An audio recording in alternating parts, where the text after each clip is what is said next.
Nevada County.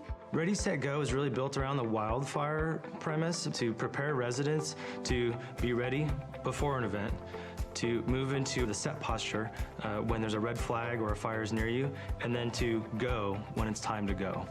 Essentially, in its simplest form, it's a 3-tiered community emergency preparedness plan.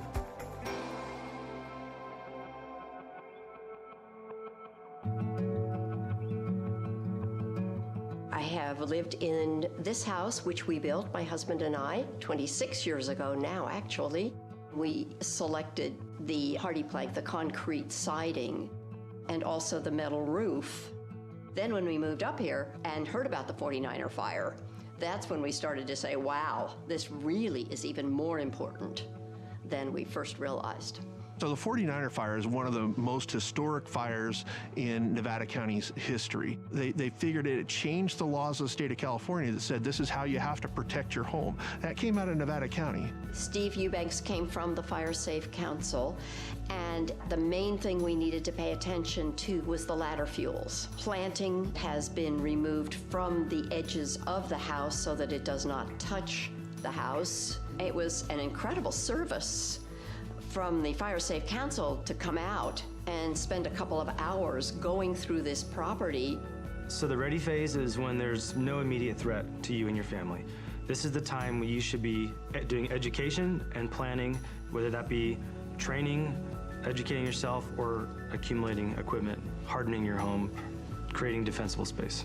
Defensible space is really all about creating a buffer zone between your house and flammable vegetation. We really focus on defensible space around the home, that first 100 feet, but also around the roadway too. Another aspect of the ready phase is hardening the home, and really what that means is making your home more resilient to wildfire. That's going to be putting the fine-grained mesh around the vents of your home so that embers won't get under your house or into the eaves of your house. That's going to be using non-combustible materials on your deck and around your home. So when an ember storm comes through, it's not going to ignite your home itself.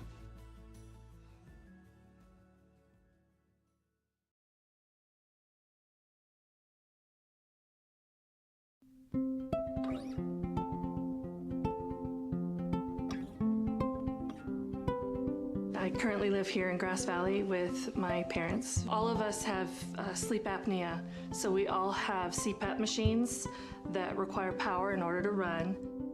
I also use a nebulizer, and that's used to disperse medication that I need to get myself breathing again. When we have safety shutoffs, we have to hook up our equipment to batteries that have inverters. We have a generator that powers some of the things around the house, but then I obtained a pretty substantial battery from Freed, and it was so easy to go through the process to obtain a battery that I would recommend it to anyone who might have medical needs that require power, or really anything. I would highly recommend contacting Freed.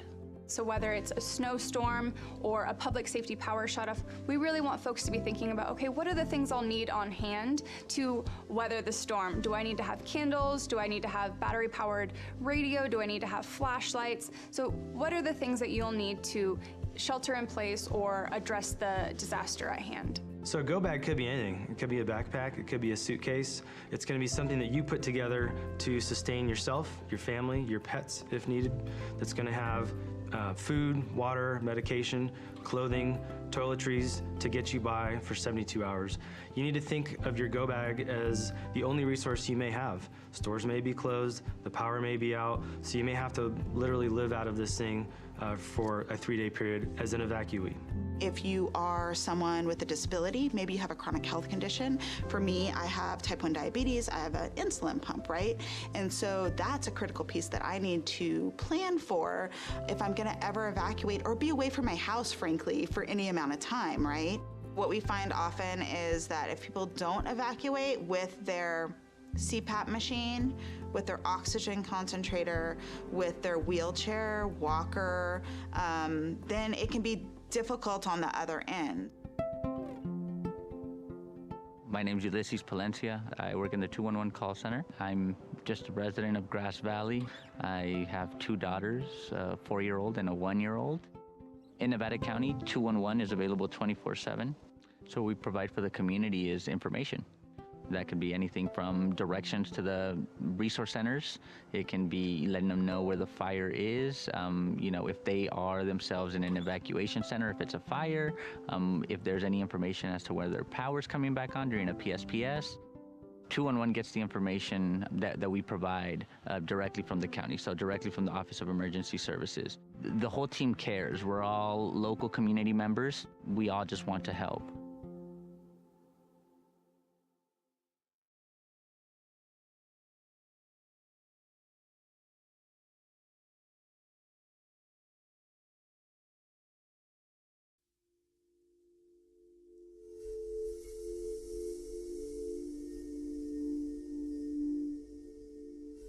So we were all sleeping in bed on Thursday, November 8th in Paradise. And first the House... Hey, good morning. Welcome to the Nevada County Board of Supervisors meeting, our regular meeting for Tuesday, April 9th, 2024. With that, I'm going to ask our District Attorney, Jesse Wilson, to lead us in the Pledge of Allegiance.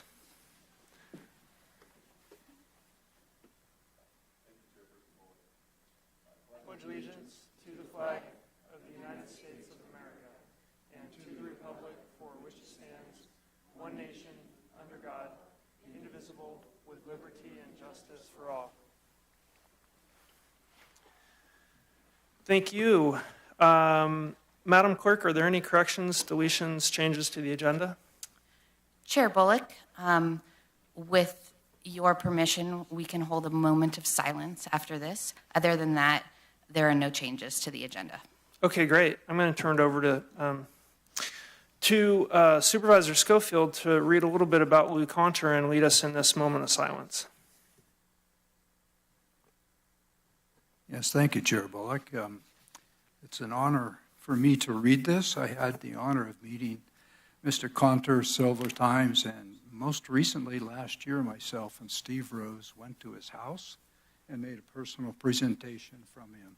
I believe it was Congressman Kiley's certificate that we presented to him. It was really a great experience. So this will be a moment of silence in honor of Lieutenant Commander Lou Conter, the last survivor of the USS Arizona attack in Pearl Harbor, who died on April 1st at the age of 102. Lou received a certificate of recognition from the Board of Supervisors in 2017 and was later honored several years back. Lieutenant Commander Conter, also known as Lou, joined the United States Navy in 1939. Within 2 years, Lou was a quartermaster third class aboard the USS Arizona when it was attacked and sunk at Pearl Harbor on December 7, 1941. After surviving the attack and helping save many crewmen, Lou went on to complete Navy flight training, earning his wings in 1942. He flew with the Black Cat Squadron, where he flew many air-sea rescue missions. Lou survived being shot down twice, in September and December of 1943. In September 1943, his patrol bomber was shot down 7 miles off the coast of New Guinea, where his 10-man crew managed to make it ashore and evade capture by the Japanese until being picked up by a U.S. patrol torpedo boat after 2 days. Lou went on to serve in the Korean War as an intelligence officer for Carrier Air Group 102 on the USS Bonhomme Richard. Lou also served on a special task force recommending the coordination of intelligence between the Army, Navy, Air Force, Marines, and the CIA. Lou retired from the Navy in December 1967 after 23 years of service in the Armed Forces with the rank of Lieutenant Commander.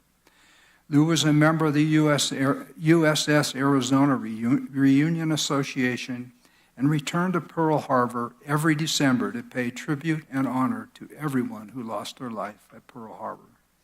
Lou is survived by 6 children, 12 grandchildren, and 20 great-grandchildren. Lou was also an accomplished golfer, playing the Bob Hope Classic 6 times, including playing on a team with American singer Johnny Mathis. A moment of silence, please.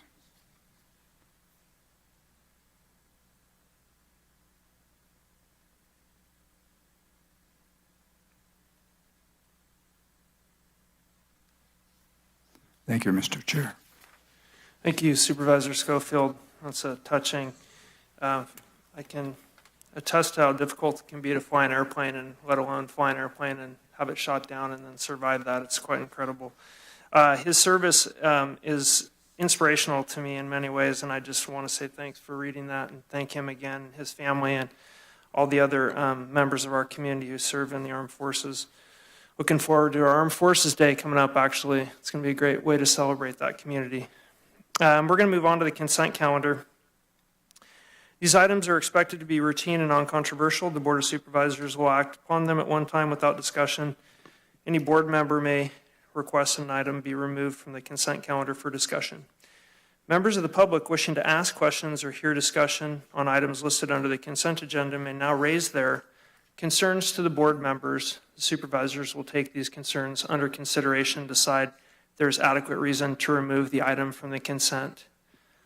Any members of the public wish to pull anything from the consent calendar?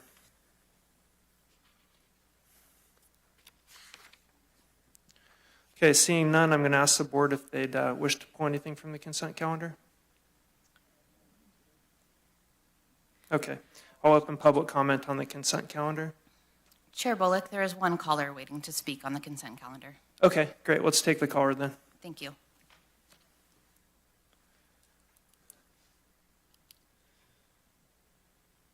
Hello, Board of Supervisors. This is Matthew Coulter, Nevada County. I'd like to speak on the consent calendar on several items, 17, 19, 20, and 24. I find it difficult to speak coherently on all these items with only 3 minutes, considering you have military equipment is 24, the DA coming in is 20, solid waste is 19, and Memorial Park is 17. So I'll go with Memorial Park since it started with Lou Conter.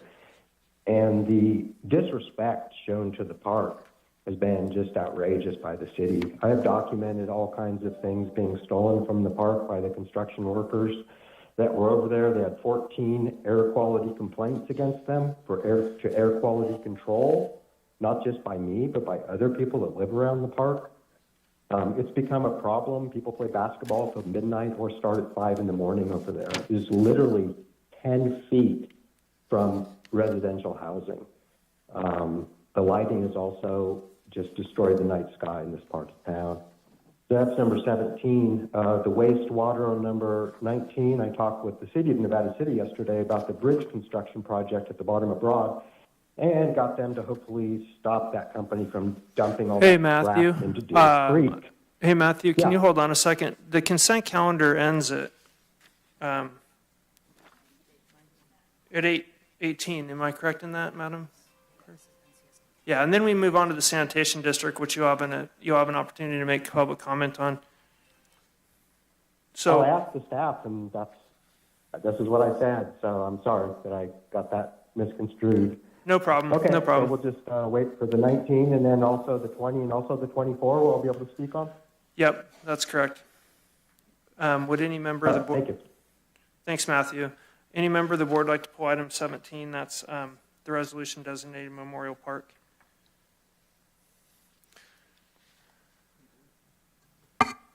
I think we do have representatives here from the Historical Commission. Am I right? Might want to speak on it. Sure. If I don't wish to pull it, but okay. I just know we have representatives. Any representatives from the Historical Landmarks Commission wish to speak on the Memorial Park item, please step up and give us a brief overview. Item 17. Thank you. Sorry, Jerry. Oh, no problem. Hi. Hello, I'm Jerry Martini. I'm here as a representative for the Historical Landmarks Commission. we're fully in support of landmarking Memorial Park. It's been a very important part of that community for a number of years. The land was donated by the owners of the Empire Mine. It was created, as we talk about the military, it was created to memorialize our World War I veterans that were lost from our city. I think it's a very appropriate designation, and I hope there is no concern on anybody else's part that it isn't appropriate, because it certainly is. Okay.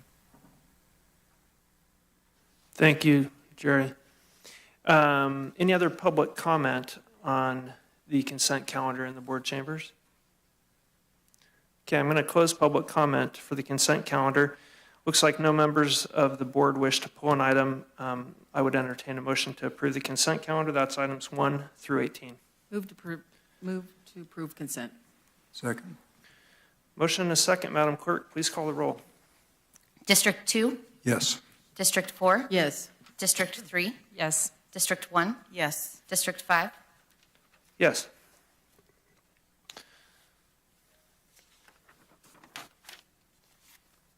Okay, with that, we're going to move on. We're going to adjourn as the Board of Supervisors and convene as the Nevada County Sanitation District Number 1 Board of Directors. NCSD's Number 1 consent calendar. These items are expected to be routine and non-controversial. The Board of Directors will act upon them at one time without discussion. Any board member may request that an item be removed from the consent calendar for discussion. Members of the public wishing to ask questions or hear discussion on items listed under the consent agenda may now raise their concerns to the board members. The directors will take these concerns under consideration and decide if there is adequate reason to remove the item from consent. Item 19 is the NCSD consent calendar. I believe Matthew Coulter was requesting that item 19 be pulled. I'm going to open up public comment here in the board chambers on the NCSD consent calendar. Seeing no comments here, Madam Clerk, is there anybody online who wishes to comment on item 19 for NCSD? Mr. Coulter is online wishing to comment. Okay, let's hear from Matthew.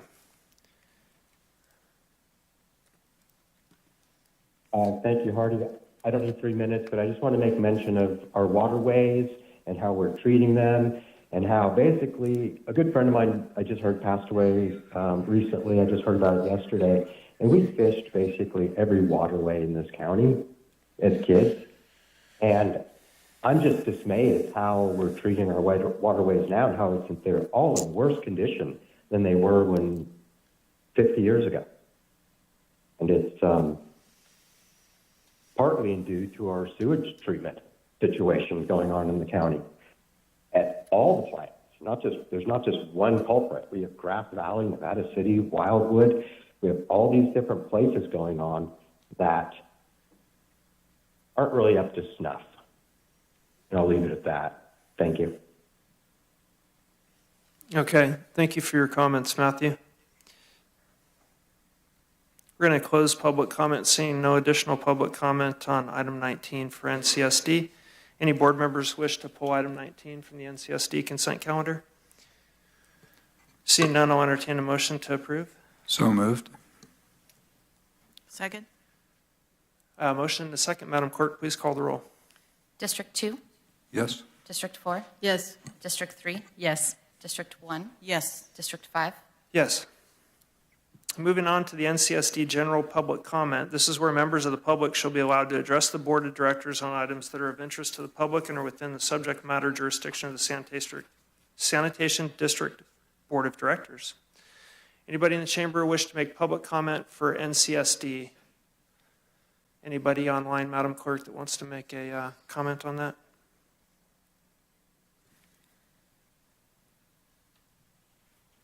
No. Okay, seeing no additional public comment, I'm going to close NCSD general public comment and adjourn the meeting of the Nevada County Sanitation District 1 Board of Directors and reconvene as the Nevada County Board of Supervisors. This is the part of the meeting where we open up general public comment. Members of the public shall be allowed to address the Board of Supervisors on items not appearing on today's agenda that are of interest to the public and are within the subject matter jurisdiction of the board. Speakers are encouraged but not required to give their name and district of residence. Please direct your comments to the board, not the audience or staff. No individual may speak more than once during public comment. Please note that each speaker will be given 3 minutes and then your mic will be turned off automatically. Please keep your comments clear and concise in the interest of civil discourse. It is the responsibility of the chair to ensure public comments are conducted in such a manner that avoids disruptive activity, promotes mutual respect, and keeps comments focused on the issues and avoids personal attacks.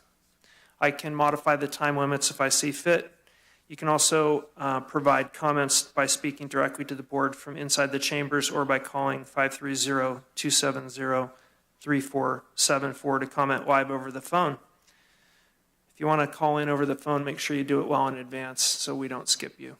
With that, I'm going to go ahead and open up public comment here in the chambers, and that's over to you. Thank you. My name is Shirley Osgood, and I'm in District 3. I don't have a city, so you're my people. Thank you. In case I get cut off before I get to say it, I'm here calling for you all to do a ceasefire resolution. At this point, there are officially over 33,000 Palestinians dead. Am I reflecting? Am I echoing? You sound good. Okay. It's probably closer to 40,000 because of all the thousands that are under the rubble uncounted. There are 14,000 children dead. 14,000. There are 76,000 injured. A lot of these, there are 1,000 children that have lost limbs. And as I'm sure you've heard recently, many of those have lost their limbs without any anesthesia.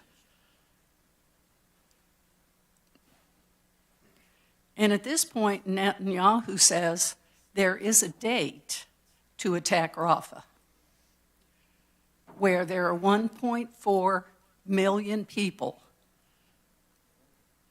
We have at this point, I should say, Israel has at this point used 70 tons of explosives on the Palestinians, 30% of this being from the United States.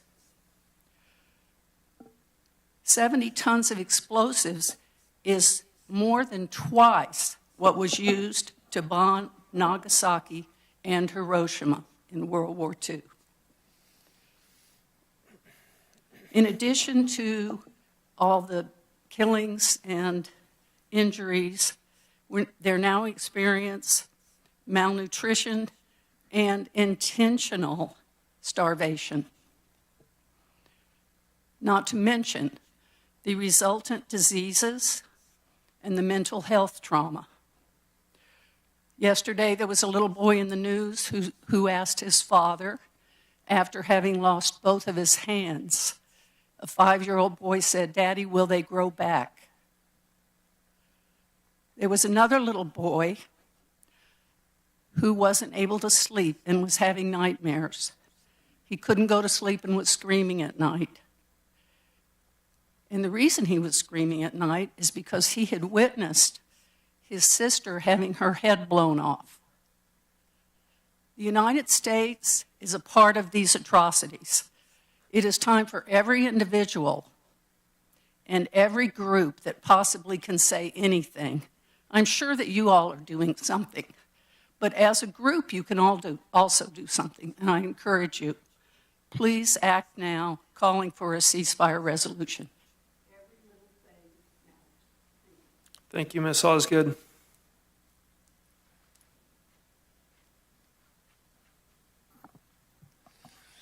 Good morning. My name is Jeffrey Gottesman. I'm a Nevada City resident, and I'm also here representing the Peace and Justice Center of Nevada County and the Nevada County Coalition for Human Rights in Palestine, and also Jewish Voice for Peace.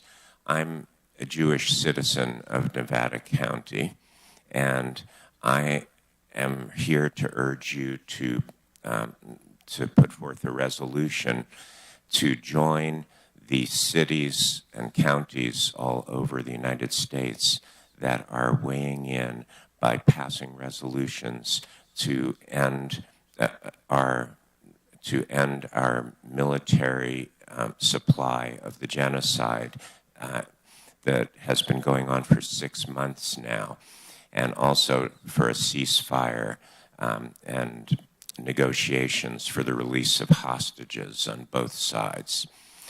I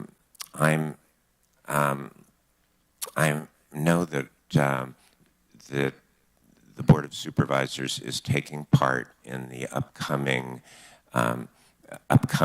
meeting consultation with the goal of addressing anti-Semitism and Islamophobia, and also to talk about possibilities for a ceasefire. We don't really approve of this meeting, and the reason is because we know that there are going to be a small group of people who are going to block any consensus on going forth with a resolution to end the genocide that the International Court of Justice has accused Israel of committing, and that we are abetting with our weapons provisions. I'd like to remind everybody that as bad as October 7th was, that October 7th was one point in the timeline that started in 1948 and is continuing up to now. The stated goal of the administration of Israel is to try to create an ethno-state that goes from the Jordan River to the sea, which is why we have the kind of devastation of healthcare facilities, the intentional starvation, the bombing of relief organizations that are trying to provide sustenance to people. And this is all part of the plan.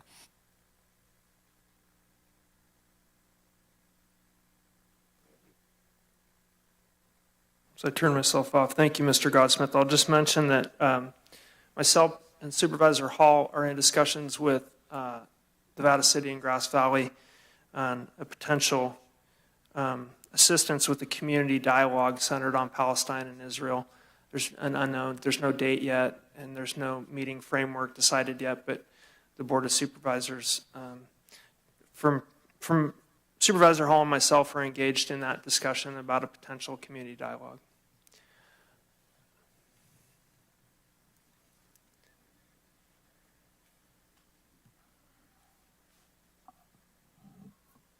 Good morning, Supervisors. Hope everyone's well. I'm here this morning. I want to have a voice for the kids in the community in this county.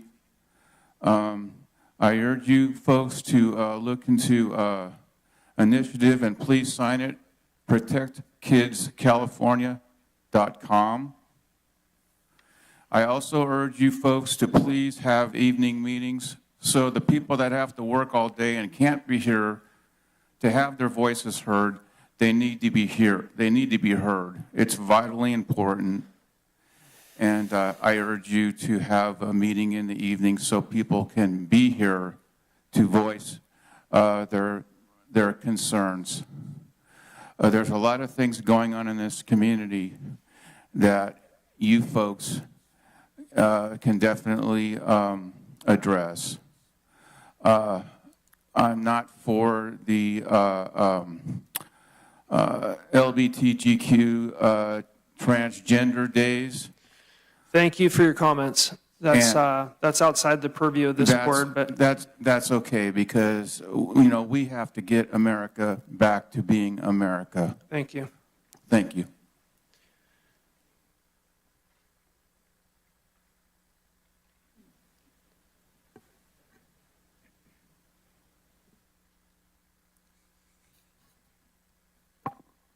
Good morning, Board. Michael Taylor, District 1. I got a call this morning that David Kopp is giving legal advice again, and I'd like to make myself available the same way I made myself available back in 2019 when I started having a pretty good understanding of how code compliance works, and I made myself available to help set policies. I would like your guys' direction, the Board of Supervisors' direction to county staff, Tricia and Matt, to have the opportunity to share what I understand experiences for myself and other individuals in the community to help set policies that create consistencies in the enforcement of code compliance. There's several places in District 1 that I'm aware of that have lack of consistency with enforcement. And one of those areas would be behind the Willow, and then there's another one up on Newtown Road, not Newtown, goes out to the Lake Vera Road. So there's several places that citizens have made complaints and then nothing gets done. And then there's staff-generated complaints that have maximum enforcement. And there is a major inconsistency on how code compliance is dealt with. And I think I have enough experience that I have some insight in how we might be able to create consistency of enforcement with the building codes as well as the county ordinances. So I'm asking if you would, as a board, give Tricia and Matt direction to meet with me and talk about implementing policies that are beneficial to the community in whole in consistency with enforcement of code compliance. Thank you. Thank you, Mr. Taylor.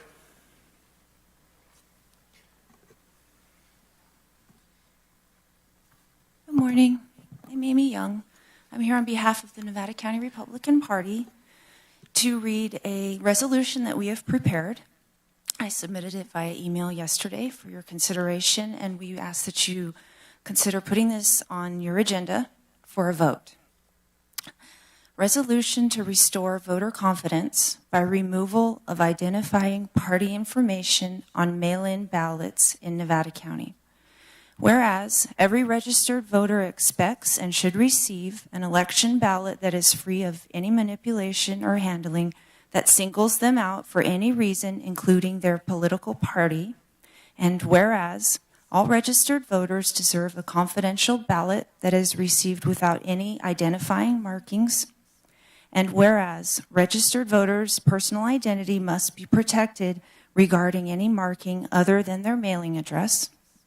And whereas registered voters in the majority of California counties, except for a few counties, including Nevada County, received ballots without additional markings.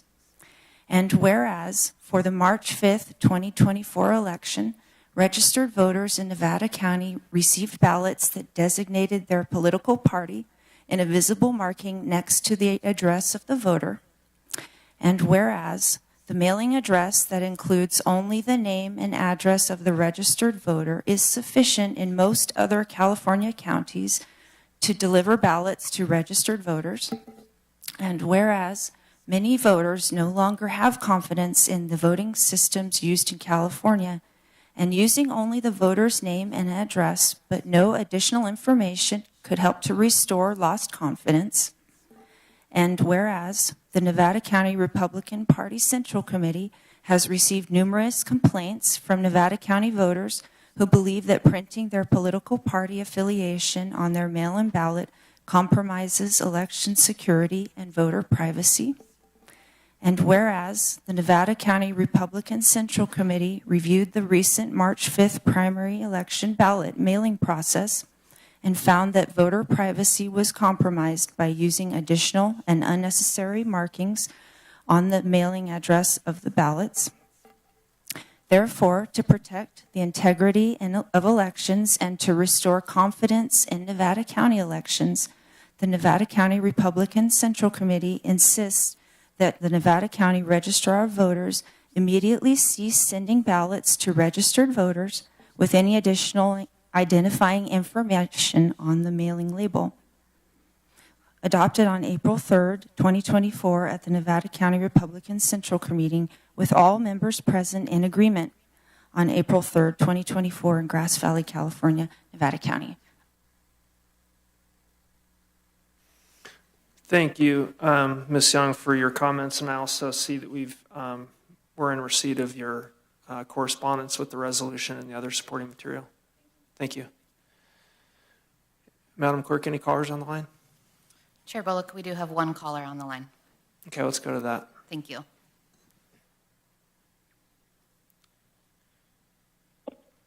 There's always one. Matthew Coulter calling in, and I concur with the whole Gaza scene, and as well as the Ukraine scene and all the wars that we're supporting around the world. It's heinous, and it seems like as a society we'd be able to grow out of certain things after a period of time, but because it's so well funded, and we fund it so massively that we permeate the world with weapons all around the world. So the wars will go on for all of our lifetimes and our children's lifetimes because we have supplied the world with weapons. And I'll get to more of that on the number 24. But locally here on our streets, roads, sidewalks, paths, we really need to consider implementing AB 43, which would reduce speed limits, give the municipalities a chance to compete with what's going on the roads, because you guys want recreation, but we're going to have pedestrian deaths, and pedestrian deaths and recreation is kind of a bad combination to promote when you want people to come here and be tourists. Moving on from that, when I was at the Rood Center yesterday and visited a lot of different offices, I was informed that Mondays and Fridays are work from home days in a lot of cases. So it was very quiet, and I couldn't get any information I sought, even from not even the department head, but the underling and the underling under that person. So basically, the Nevada County government is open Tuesday, Wednesday, and Thursday, and I know that Tuesday is a meeting day, and Wednesday is kind of like the party day, and Thursday is the recovery day. So I'm just wondering, when in the hell is our local government going to do their jobs? We have an out-of-control DA's office. We have an out-of-control, all kinds of different departments within our government. And it seems like we get title changes, pay increases, but we don't get any performance. I'm looking for performance. And that's why I love volunteers, because they perform and they can leave when they want to leave. And they're not really beholden to the system as a lot of your employees are, that they can't make a peep, because anyone that does a good job is going to make all the people underneath them look bad. That's unfortunate, because we're losing good people because of that, and they move on to other things. Again, please help our roads, sidewalks, paths, pedestrians. I see them ripping out sidewalks that are perfectly fine and not continuing ones that aren't even existing. I would love to talk about the jail, but go to my Concerned Citizens webpage on Facebook, and you can look see the stories that I post about these things. And it's... Thank you, Mr. Coulter, for your comments today. Any other comments here in the board chambers for public comment? General public comment? Items not appearing on the agenda. Nope, all good. Okay, we're going to move on. This is item number 20. This is our District Attorney, Jesse Wilson, and his team to present on the National Crime Victims' Rights Week, which is April 21st through the 27th. With that, we welcome our District Attorney and also Nicole McNeely from Child Advocates in Nevada County.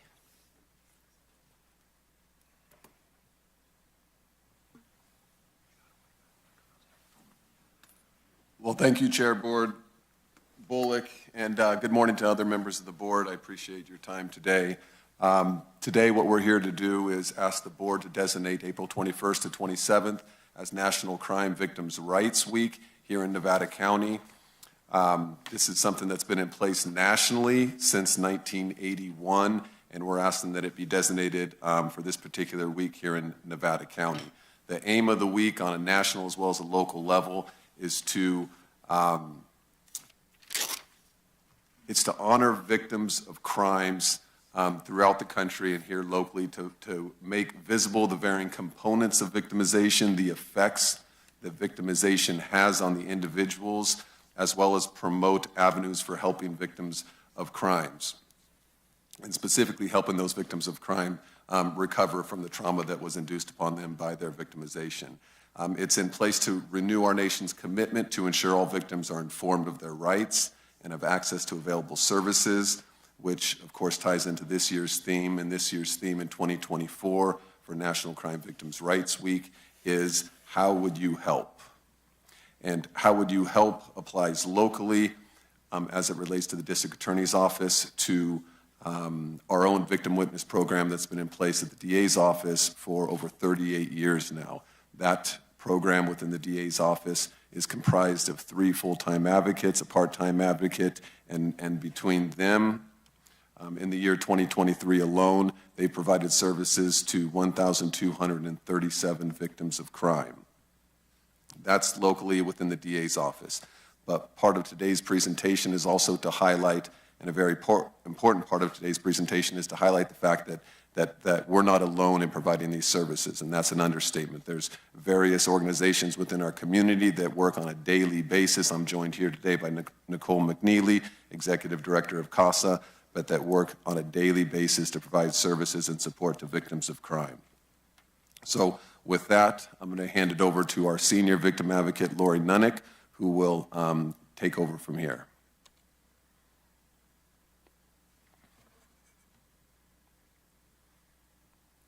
Carissa, do you know if Lori's...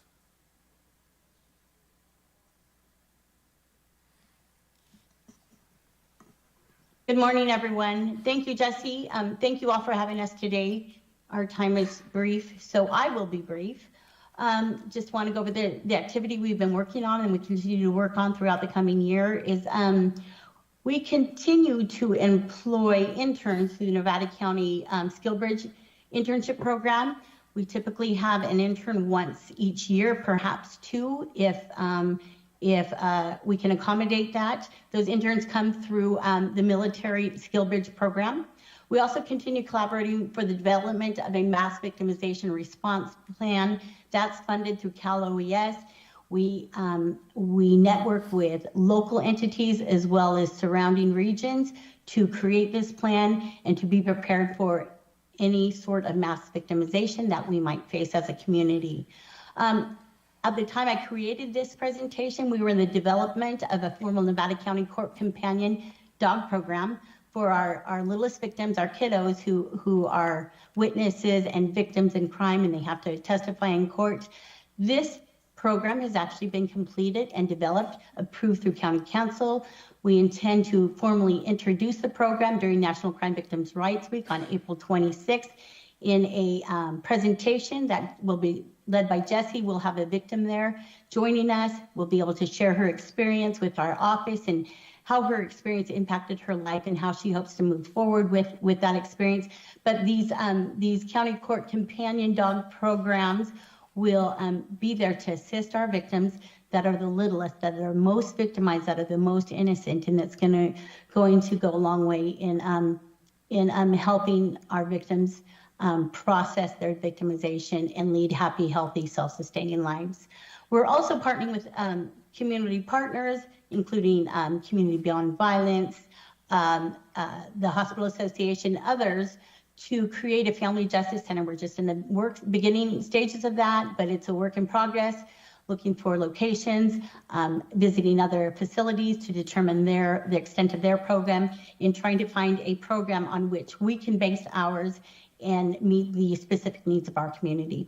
We're also continuing to cultivate with the community partners for constantly evolving development of a comprehensive victim advocacy program that meets the needs of our community and our increasingly diverse population. So that's where we're working on that. That's what we're trying to do. That's our constant goal. We've been directed by Jesse. He's just really leading all of our programs and really helping us to achieve those goals. My time is finished. I'm going to introduce you now to Nicole McNeely, Executive Director of CASA. Nicole, it's up to you, my friend. Thank you, Lori. I was given the opportunity to present on Teams or to come in person, and I couldn't pass up the opportunity to see all of you. So thank you for having me. Court-appointed special advocates, or more commonly known as CASAs, serve and advocate for children and youth who have experienced severe abuse and/or neglect and who need the support of a trustworthy adult. Your Nevada County CASA program is one of the 44 CASA programs in California. We serve 100% of the youth in dependency court for Nevada County. Along with serving children in dependency court, we also serve the highest risk youth in juvenile delinquency court, providing guidance and much needed support. CASAs also advocate for a child's educational rights. Many CASAs serve as a child youth's educational rights holder and help to make decisions pertaining to a child's education. This can look like helping to coordinate with a special education plan or a student success plan at their school. There are so many things to list, but one key component of our program is connecting children to experiences that enrich their lives. The work of a CASA makes it possible for these children to engage in activities like summer camp or after-school programs that help strengthen their social skills and build connections with their peers through a network of positive associations. Due to the critical nature of this work and the importance of this work for children in our community, we are striving very hard to offset the impending cuts to our federal and state funding.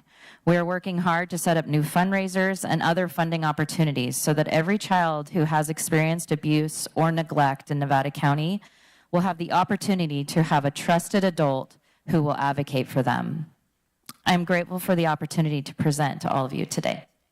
It is my pleasure to introduce our next speaker, Elizabeth Ballman, Director of Legal Assistance, Crisis Intervention, and Family Advocacy at Sierra Community House. Thank you. Wonderful. Thank you so much for the introduction and good morning. We are Sierra Community House. We are the somewhat recent now consolidation of four former agencies serving Eastern Nevada County, the former Tahoe Safe Alliance, Project Mana, North Tahoe Family Resource Center, and Family Resource Center of Truckee. The services we provide are crisis intervention and prevention, hunger relief, mediation and legal assistance, family support, and community engagement. Our crisis services include a 24-hour helpline, 5-day-a-week rape crisis center, transportation, basic needs, emergency shelter, including our Safe House, which in the most recent fiscal year provided 8,638 bed nights for survivors. It's a pet-friendly Safe House, one of the few in the nation. We know that fear of pet safety is a major reason that survivors are afraid to leave abusive relationships.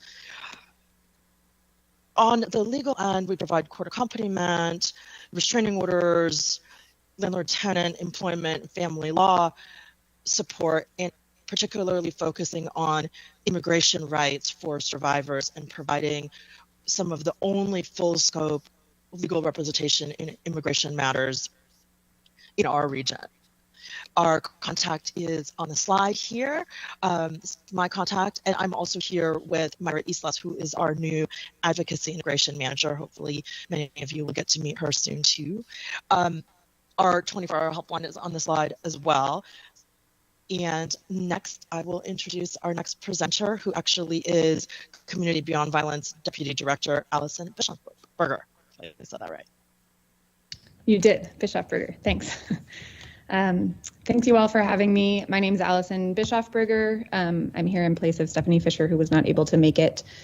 Community Beyond Violence serves as the counterpart to Sierra Community House in Western Nevada County. We serve victims and survivors of domestic violence and sexual assault, and we've been here since 1978. We were formerly known as DVSAC.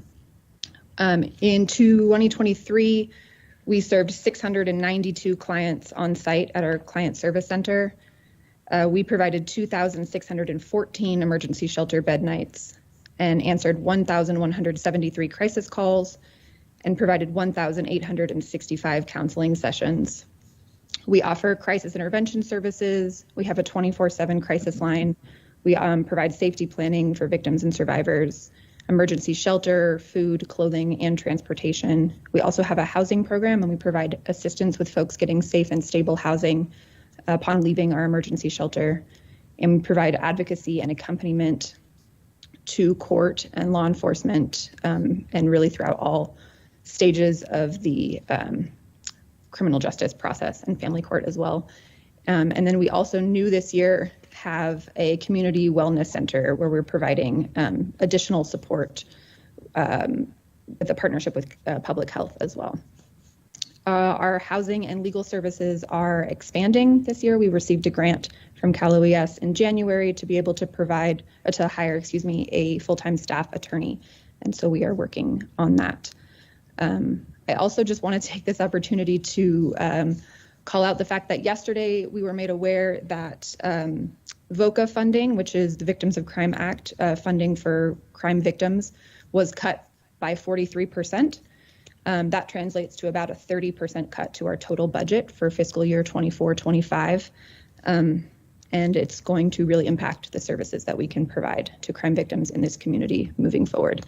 And I know that our agency is not the only one impacted by that. I would say that every agency here presenting will be impacted by those budget cuts. Our contact information also up on the slide, and our 24 crisis line is 530-272-3467. Thank you so much for having us.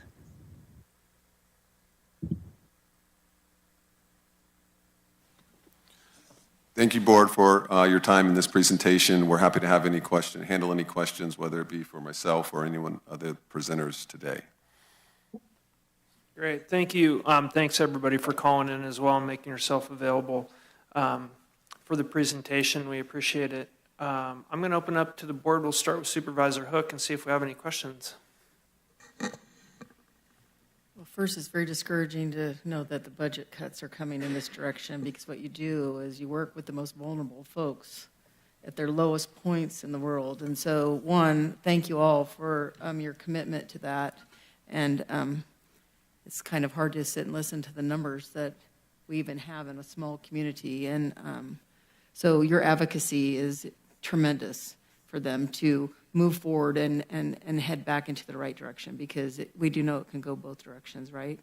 So I really don't have any questions except for that. I guess if there's things that we can do or I can do to help advocate in some ways for extra funding, please let me know, and I can, I know we do that as a whole board because we realize the need.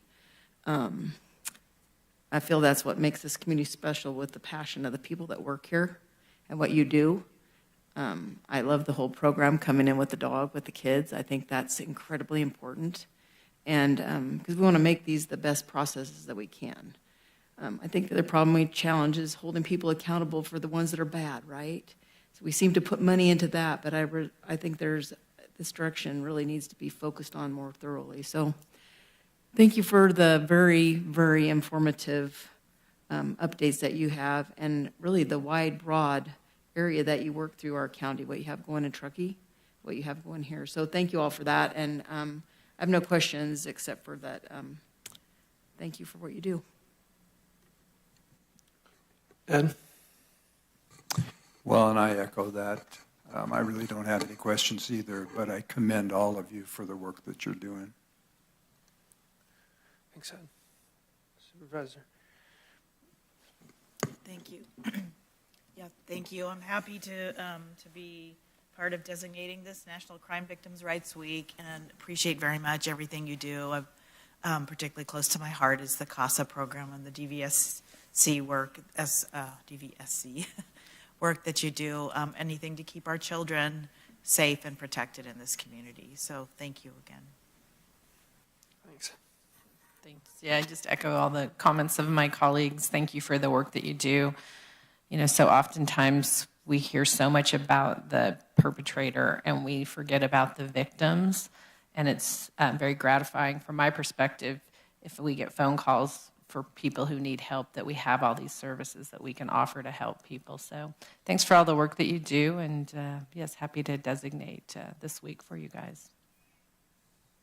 Yeah, I don't have particular questions, maybe one quick one. The first figure that was put up there, it was like 1,100 and some odd. Is that victims served, or is that occurrences of service? Was that individual people or unique? Chair Bullock, if that was my particular slide, if it was the 1,237 number, that was individuals that were providing services. Okay, great, thanks. That's a lot. Wow. Just thinking about somebody sitting down, having appointments with the individual people, setting all of that up and meeting and talking and following through. That's a tremendous workload. Thank you. I don't have any other questions except on the VOCA funding. Is there specifically anything that we can help with? If there is, please reach out to Jeff Thorsby, our Chief of Staff, and we can get concurrence as a board on how we can move forward to help advocate for the changes and bring that budget back into alignment with our community needs. Yeah, and thank you so much for the people on this call. I know Sierra Community House is close to my heart. They're my neighbor, and I worked with them when they were becoming established and aggregating together, and many things and connected to my East County community. So thank you so much for a lot of that work. And thank you to everybody. We'll open it up for public comment. Anybody in the chambers here?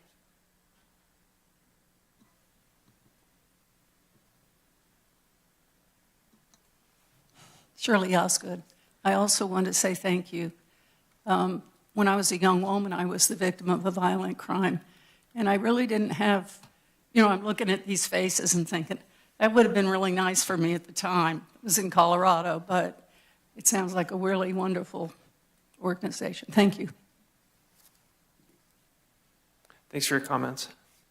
Any callers on the line? Chair, we do have one caller. Okay, let's take the caller. Thank you. Thank you.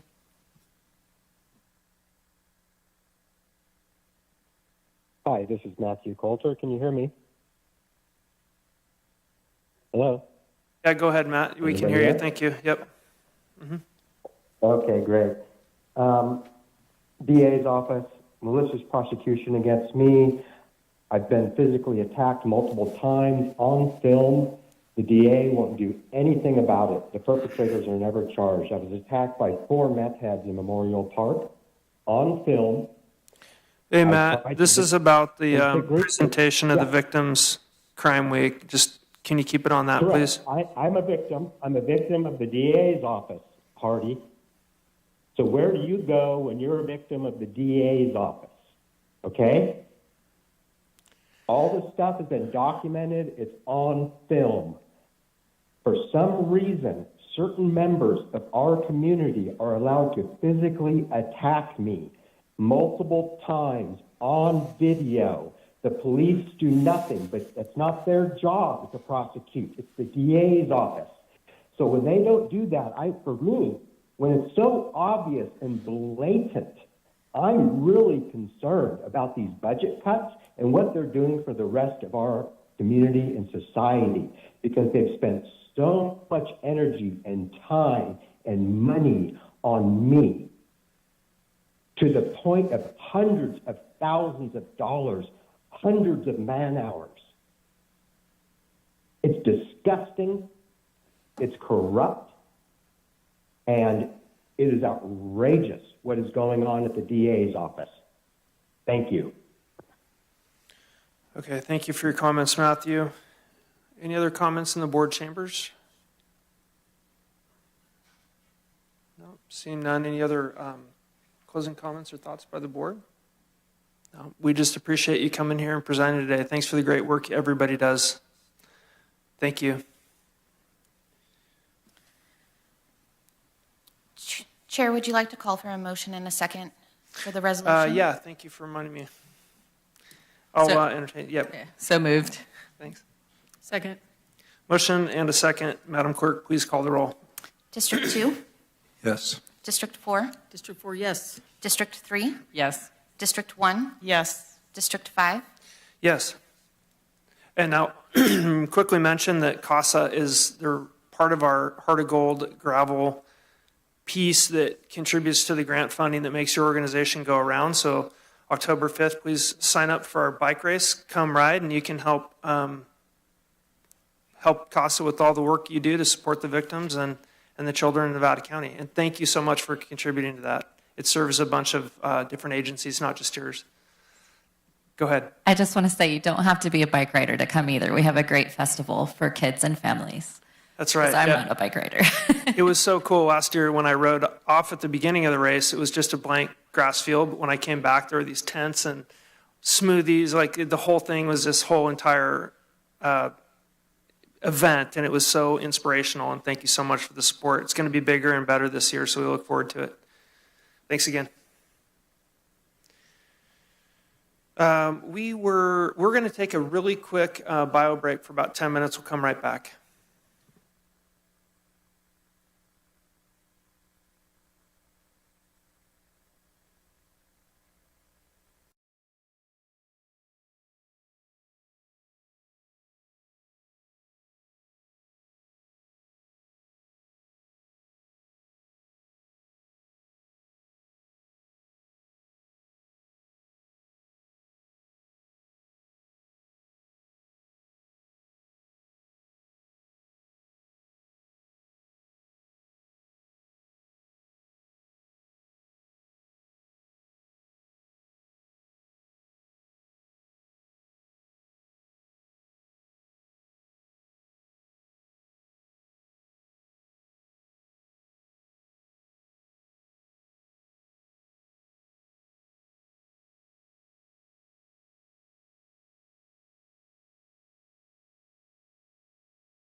We're moving on to item number 21A and B. This is Director of the Office of Emergency Services, Mr. Craig Greisbach. And this is two resolutions, 21A and B, approving acceptance of the FEMA Hazard Mitigation Grant Program funds for the Nevada County South Yuba Rim Hazardous Fuels Reduction Project, and resolution approving the contract with Yuba Watershed Institute for the Nevada County South Yuba Rim Hazardous Fuel Reduction Projects. We're joined by Alex Kiebeltol and Chris Friedel from Yuba Watershed Institute. Alex obviously works for us at Nevada County, but Chris is with Yuba Watershed Institute. And over to you, Mr. Greisbach. Good morning, Chair Bullock, members of the board. Craig Greisbach, Director of Emergency Services with Nevada County. Partnering with me for our presentation this morning, as you mentioned, Chair Bullock, is Alex Kiebeltol, who's a senior analyst on our team in OES and a key staff member of this project that we're presenting to you today. We are also joined by our project partner and contractor, Chris Friedel, who is Executive Director of the Yuba Watershed Institute. So the South Yuba Rim Hazardous Fuels Reduction Project has been over a half century in the making when the Montezuma fuel break happened in the 1970s. Many of the residents of the 13 Firewise communities that voice support for this grant and project being brought to you today have advocated for decades to bring this collaborative project to life. This project not only represents an opportunity to meet the needs voiced again and again by the community members, but also addresses priorities of CAL FIRE's Battalion 14, the North San Juan Fire Protection District, the North San Juan Taxpayers Association, and the Yuba Watershed Institute. I would now like to hand this off to Alex and Chris to give you an overview of the project, phases, funding, and recommendations to move this project forward. Alex? All right. Thank you, Chair Bullock and members of the board, staff, and community. Today, the Office of Emergency Services is bringing before you the opportunity to both accept grant funding from the FEMA Hazard Mitigation Grant Program and Cal OES, and to approve the contract with Yuba Watershed Institute. In sum, these items represent the package for getting phase one of this project done. Specifically, we're bringing grant acceptance for the Prepare California Match South Yuba Rim Hazardous Fuels Reduction Project, phase one, which consists of $772,799 in federal share from FEMA, $42,933 in management cost funding, also from FEMA, and $85,866 in non-federal share local match from Cal OES. To execute grant-funded activities associated with this project, we are bringing a contract between the Office of Emergency Services and Yuba Watershed Institute in the amount of $710,000 for approval. This contract will allow Yuba Watershed Institute to complete the necessary planning activities associated with phase one. At the end of 18 months, we will have prepared the deliverables required by FEMA to approve phase two funding for implementation. As many of you are aware, traditional FEMA Hazard Mitigation Grant Program awards require a 25% local match. For past projects, we've satisfied this with general fund and community member and partner commitments to shoulder some of the burden of the match so that we would be able to pull down the 75% of project costs from FEMA. In 2022, for the first time, FEMA and Cal OES offered the opportunity to submit grant proposals under the Prepare California Match program. Under Prepare California Match, FEMA commits to funding 90% of the project costs instead of 75%, and Cal OES steps in to fund the remaining 10% of costs in the form of local match for projects that can demonstrate a direct benefit to vulnerable communities.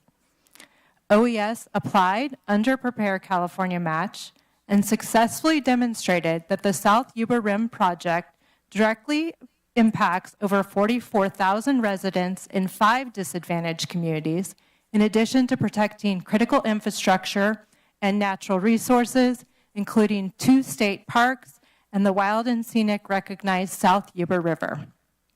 What this means is that this project comes to Nevada County at no cost to either the county or to our community. FEMA is paying for the bulk of the cost, and Cal OES is stepping in with the local match. In sum, the South Yuba Rim Hazardous Fuel Reduction Project consists of a 6,000-acre planning area that stretches along the north rim of the South Yuba River Canyon from Bridgeport east nearly 16 miles to North Bloomfield. It focuses on private property and will literally knit together an existing patchwork of projects across state and federal land, including several CAL FIRE vegetation management projects, or VMPs, such as Rita Ranch and Malakoff-Diggins State Historic Park, as well as work led by the Yuba Watershed Institute on BLM parcels. The takeaway from this map should be the scale of this effort and the beauty in being able to work across such a large landscape, filling in critical gaps by supporting work on private property. Each color on the map represents a unique category of land, from CAL FIRE VMPs to BLM parcels, private land, Firewise communities, state parks, and United States Forest Service. It takes all these people and all these pieces to create a wildfire resilient landscape.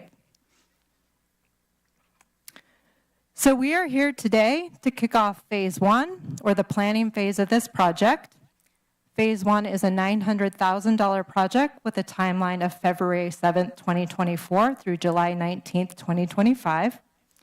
The objective of phase 1 is to identify the hazardous fuel reduction activities or treatment design that are the most sensible and strategic within the 6,000-acre planning area, and to complete the necessary environmental compliance to actually do the on-the-ground work.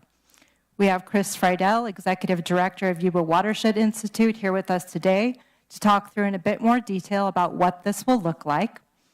And the goal at the end of phase 1 is to have a shovel-ready project, or to have completed the steps necessary for FEMA to review the treatment design and environmental compliance deliverables and approve phase 2 funding for the work.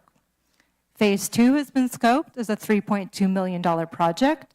We anticipate that these funds will be awarded at some point in 2026, and the outcome of phase 2 will be hazardous fuel reduction activities on 800 acres of private land. At this point, I'd like to turn the presentation over to Chris Friedel, Executive Director of Yuba Watershed Institute, to delve into some of the project details. Hi, good morning. For those who aren't familiar with the Yuba Watershed Institute, we're a 501c3 nonprofit organization founded in 1990. So that makes us the oldest environmental nonprofit in the county. We're blessed to have a few. Our mission is to promote the sustainable use of natural resources and the protection of long-term biological diversity within the Yuba River watershed. And we recognize that these types of projects are essential in protecting natural resources and biodiversity, as well as our communities. A little bit more about us. We were founded by a group of neighbors, residents of the San Juan Ridge, who were concerned about how public lands were being managed or not managed in their neighborhoods. And mostly the organization has worked collaboratively with the BLM over the last 34 years. And we have a very strong working relationship with the Mother Lode Field Office of the BLM, which includes a memorandum of understanding that was signed in 2022 that outlines, formalizes the relationship and outlines roles and responsibilities in conducting projects on BLM lands. So those types of projects that we undertake fall into what we call landscape resilience. We currently have 3 projects that are ongoing, in addition to this new one, partnering with Nevada County. Those 3 projects are shown in the map on the right. The Inumum Forest Project is our longest collaborative project with BLM. It's almost 2,000 acres on the San Juan Ridge, and it fits neatly in the footprint of the South Yuba Rim project, which is both to the east and to the west of the Inumum Forest Project. In addition, we're also planning a project at Round Mountain, which is a combination of BLM and private land, just on the south side of the Yuba Canyon, between Lake Vera, Purdon, and North Bloomfield roads. And we are going to receive funds likely in June from Sierra Nevada Conservancy to begin implementation of over 200 acres of treatment in the Little Deer Creek watershed just to the southeast of Nevada City. We also have a community education program that includes an annual fungus foray event and a tree rings journal that goes out to our members. Just wanted to talk a little bit about the history of this project. It does, as Craig mentioned, build on established efforts in the area, both by CAL FIRE and the YWI and BLM. CAL FIRE, Craig mentioned the Montezuma Ridge fuel break. That is a 150-foot wide fuel break that was established decades ago by CAL FIRE or by CDF, and it runs right through the middle green portion. For those of you who are familiar, it runs from Jackass Flats Road down across Governor's Hill to Miller, Murphy, Lost River roads over by Montezuma Hill. So that is a CAL FIRE project that we're building on. In addition, we're also building on efforts that CAL FIRE has on the Reeder Ranch area. They've been establishing a vegetation management program there, in addition to their work at Malakoff-Diggins and some potential work at Bridgeport at the South Yuba State Park. This project was first kind of put together and put a name to it, South Yuba Rim, in around 2019 when Sean Griffiths, who is the former battalion chief for CAL FIRE, met with some community members and with Caleb Dardick at the county to really try to formalize this idea of having a zone of reduced fuels from Bridgeport all the way to Malakoff-Diggins. And 2021, the YWI, Yuba Watershed Institute, submitted the first grant application working with the county, with county OES, and that's when the first maps were put together. So it's really, we've been working on this now for about 5 years, putting this all together, and the Yuba Watershed Institute has been part of those discussions from the beginning. I just wanted to talk briefly about our approach to this phase one planning process. I have sort of divided it into these two tracks. The first track on the top is what I'm calling environmental analysis and parcel prescriptions. The result of that first track will be 6,000 acres that are covered by a CEQA analysis using the California Vegetation Treatment Program programmatic EIR that CAL FIRE has put out. So this is important to realize that although FEMA has only committed to funding 800 acres of treatment, we will have an additional 5,200 acres that will have gone through CEQA analysis and will be ready to receive additional funding, either from FEMA or from another funder. So that's a really significant part of this project. In order to get to that 6,000 acres covered by CEQA, we will be getting signed right of entry agreements from all landowners that will then allow us to come in and do surveys to support the CEQA process.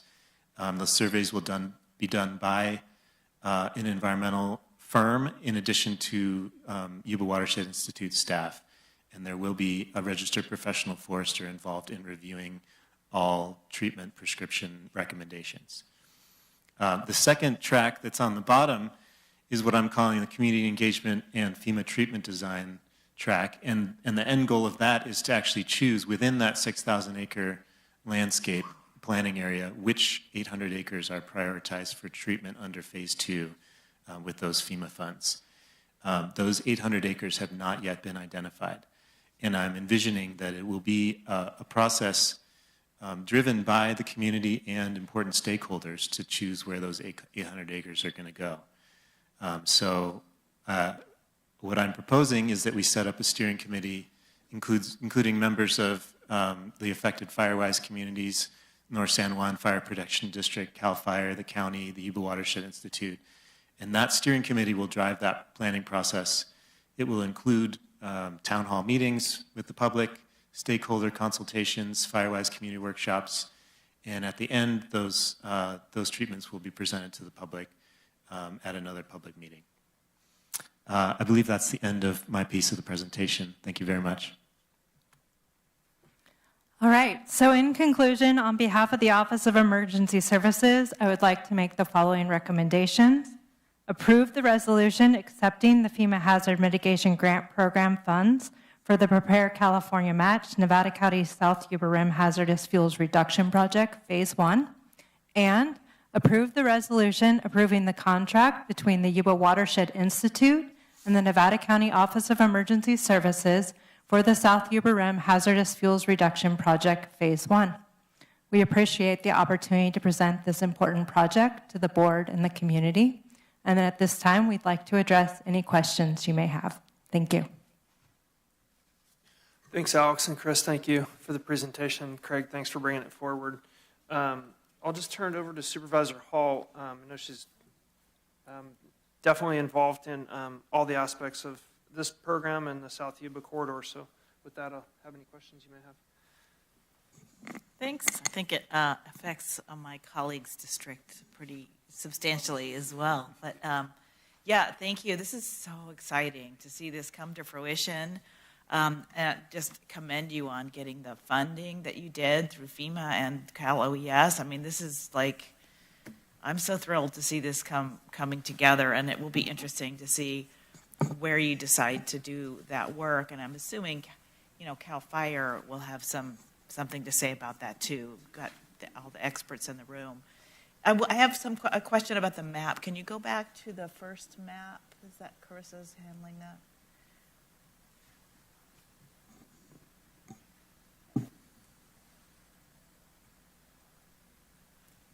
Perfect. So, and I feel like I've had this conversation before, actually, when we were talking about this, but I'm going to ask it again. There are two significant gaps in this long sort of 6,000, I think it's a 6,000 acre piece here. And I'm wondering if you could talk a little bit about that. Like, why is that, and how will that be handled? Is it an issue or not? And you know what I'm talking about, right? Those two, yeah, okay. Yes, so I believe, Supervisor Hall, you're speaking of the gap that's to the east. There's one of them there. That is primarily BLM lands. And one of those gaps, which is right near the North Columbia Diggins or San Juan Ridge Mine, that area is the Intimum Forest Project, which is the Yuba Watershed Institute has been working on intensively for the last 6 years, and that project is ongoing. So that part of the project is already underway, and then there are some other BLM lands along North Bloomfield Road, kind of closer to Malakoff Diggins, and I don't know if we're going to talk too much about it, but we are planning on including those BLM lands in the South Yuba Rim project, but that will come to the board for a different presentation and contract at a later date. So I can speak briefly to that, and I'm glad that Chris raised it, because one of the really exciting aspects of this project is that when we applied under the Prepare California Match program, we knew that we had no guarantee that our FEMA ask would get approved under that program.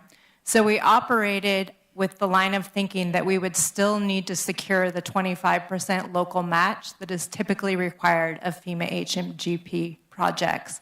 And so with that in mind, we applied to the Sierra Nevada Conservancy for a grant in the amount of $214,000 that would satisfy that 25% local match. And those funds were awarded. They were approved by S&C at their board meeting last year. And we've been in a holding pattern on bringing those funds for acceptance and executing that grant agreement because SNC really wanted to know whether FEMA was going to fund the project, thus making it a much larger, more strategic project.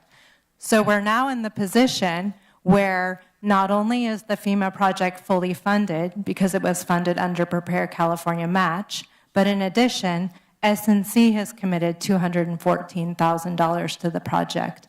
And so what that means is that we can use those SNC funds to be rescoped so that we can apply those to work on federal land, which we can't do with FEMA funding. FEMA won't allow federal dollars to be used on federal land, but those SNC funds are more flexible. And so we're currently working with SNC to rescope that ask with them so that we can apply those state agency funds to fill some of those gaps on BLM parcels on federal land and really build the project out in its entirety. The other gap, Supervisor Hall, that you were asking about is further to the west, and is along the Highway 49 corridor and just to the west. That area is currently being worked on by CAL FIRE.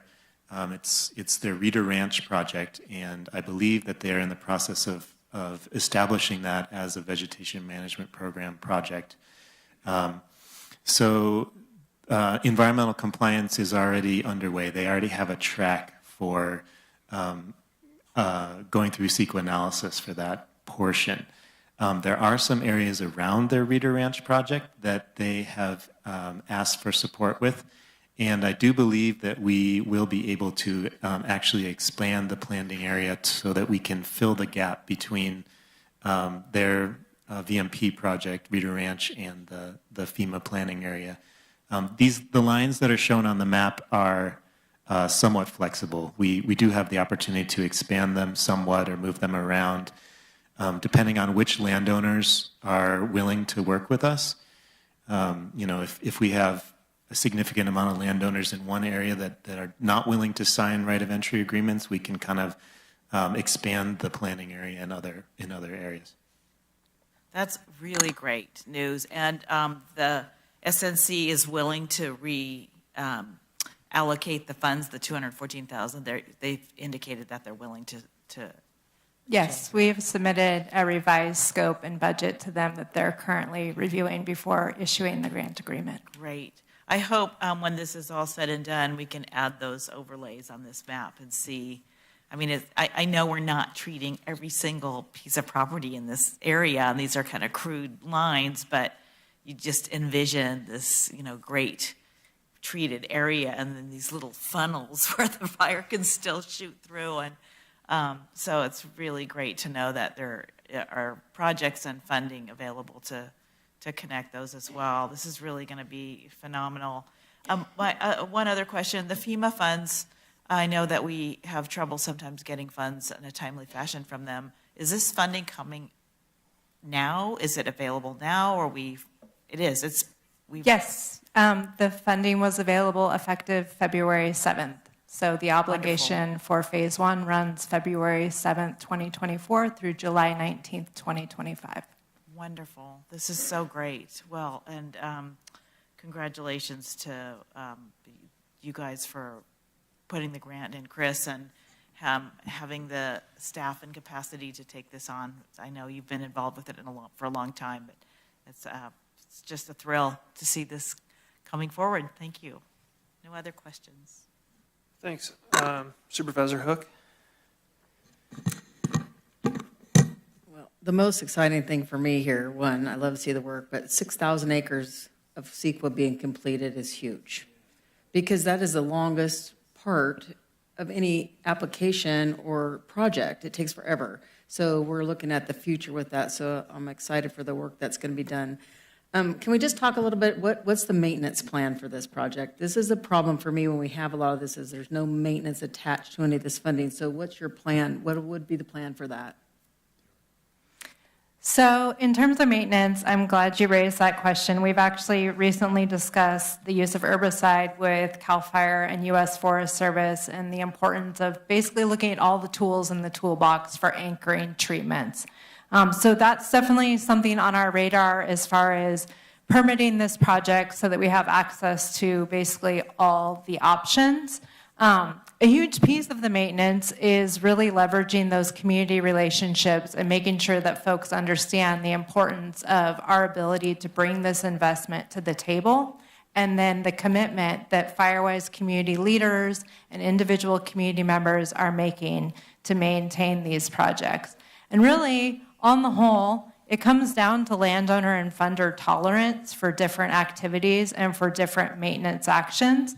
So I can tell you that while CAL FIRE and U.S. Forest Service are very supportive of using herbicide, I have heard from FEMA that if we propose that as an action for maintenance, it will potentially make the environmental and historic preservation review receive more scrutiny on their part. So it's always a balance between how fast can we get these projects on the ground and what is our maintenance strategy going to be, and really looking towards how are we putting a strategy on the ground that is looking at those 10-year, 20-year time horizons, which we know is what it's going to take to basically have a project like this deliver lasting benefit, really. Chris, did you want to add anything in terms of how you guys have addressed maintenance on the Inman forest and other work you've done? Yeah, I mean, our Inman Forest project is a little different because it is a partnership with BLM, and so these are long-term relationships of land stewardship, and BLM commits to supporting the projects if they have available funding. I think these are a little bit different because it's on private land, and so really, I think we need to emphasize with the landowners that they also have a duty and a responsibility to help maintain the treatments. We're putting all this work to bring public money in to help them. It's actually going to improve their property values and hopefully with their insurance rates and everything. So they'll have a little bit of a responsibility as well. But yeah, these are some discussions that we haven't even had our kickoff meeting yet for the project, but I'm sure that's one of the things we'll be discussing is how we are going to maintain these projects moving forward. Okay, great. I mean, I'm excited. Congratulations. It's a lot of work getting these applications done and really to have the matching fund work out from Cal OES. What a coup. That really is fantastic. So great work. I look forward to see where this leads, really, and how we look at this managed. I mean, when I look at this 6,000-acre project, I mean, I think it'll be interesting to see where the public comes and wants to fine-tune those, like especially where we got Roundhouse and Inman already got a nice big bulk in there where we're already working on those. So, yeah, congrats. Thanks for bringing that. Thanks. Ed? Yeah, this is a great project. I think my colleagues, Sue and Heidi and probably Hardy, probably know more about this one than I do. Chris, I'm not that familiar with your organization, but I'm very, very impressed with where we are at this point because of your organization. And as Sue mentioned, I think you said 5,200 acres.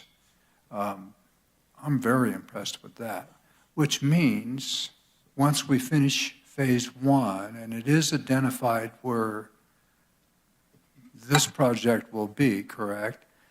You can move fairly quickly into phase two. Okay. So that is correct in the sense that once we finish phase one and we've identified the treatment for that 800 acres of private land, essentially we submit those deliverables to FEMA, and they do their environmental historic preservation review between the two phases and then approve those phase two funds. So to the best of my knowledge, this is we have not yet, as OES, had a project that has had the phase two funds awarded. We wrapped up our access and functional needs program last spring, for example, and we're currently in the process of waiting for phase two funds to be awarded. What I hear is it typically takes about a year between phases, which is why we are thinking that the phase two funds for the actual treatment for that 800 acres will come down in 2026. Now, once the environmental compliance piece is complete on that 6,000 acres, there's nothing precluding us from going after more nimble and efficiently awarded state funding for any of those remaining 5,200 acres, or going after other federal funding like the Community Wildfire Defense Grant Program, or whatever opportunities present. But that 800 acres of identified treatment will be going through the FEMA HMGP process for that phase 2 award. Excellent. I think you guys know what you're doing. Thanks, Alex. Thank you, Chris. Yeah, thank you. Lisa? Thank you. Thanks for all the work on this. I think it's a really impressive project. I just have one question. Has there been any acknowledgement or correlation on this with the at the state level with insurance, that doing this work will in fact help people with their, I mean, you opened the door kind of with the insurance, you mentioned it, but I'm just curious if they're acknowledging that by doing this work, it's going to help people with their homeowners insurance policies, either to actually be able to get them or to potentially have a little bit of a reduction in their rates. Supervisor Swarthout, I can jump in there and try to take a stab. Our hope is that the insurance industry will recognize the benefits of mitigation. That's all the way from fuel breaks to defensible space, home hardening, and a lot of our projects that we're bringing to the table. We hope that is recognized and reflects on insurance long term. From what I would say right now, it's a little bit too early to tell, even though they have made recommendations based on insurance requirements to look at that. But we hope to normalize that more moving forward. And Chris or Alex, I'd invite you, anything to add?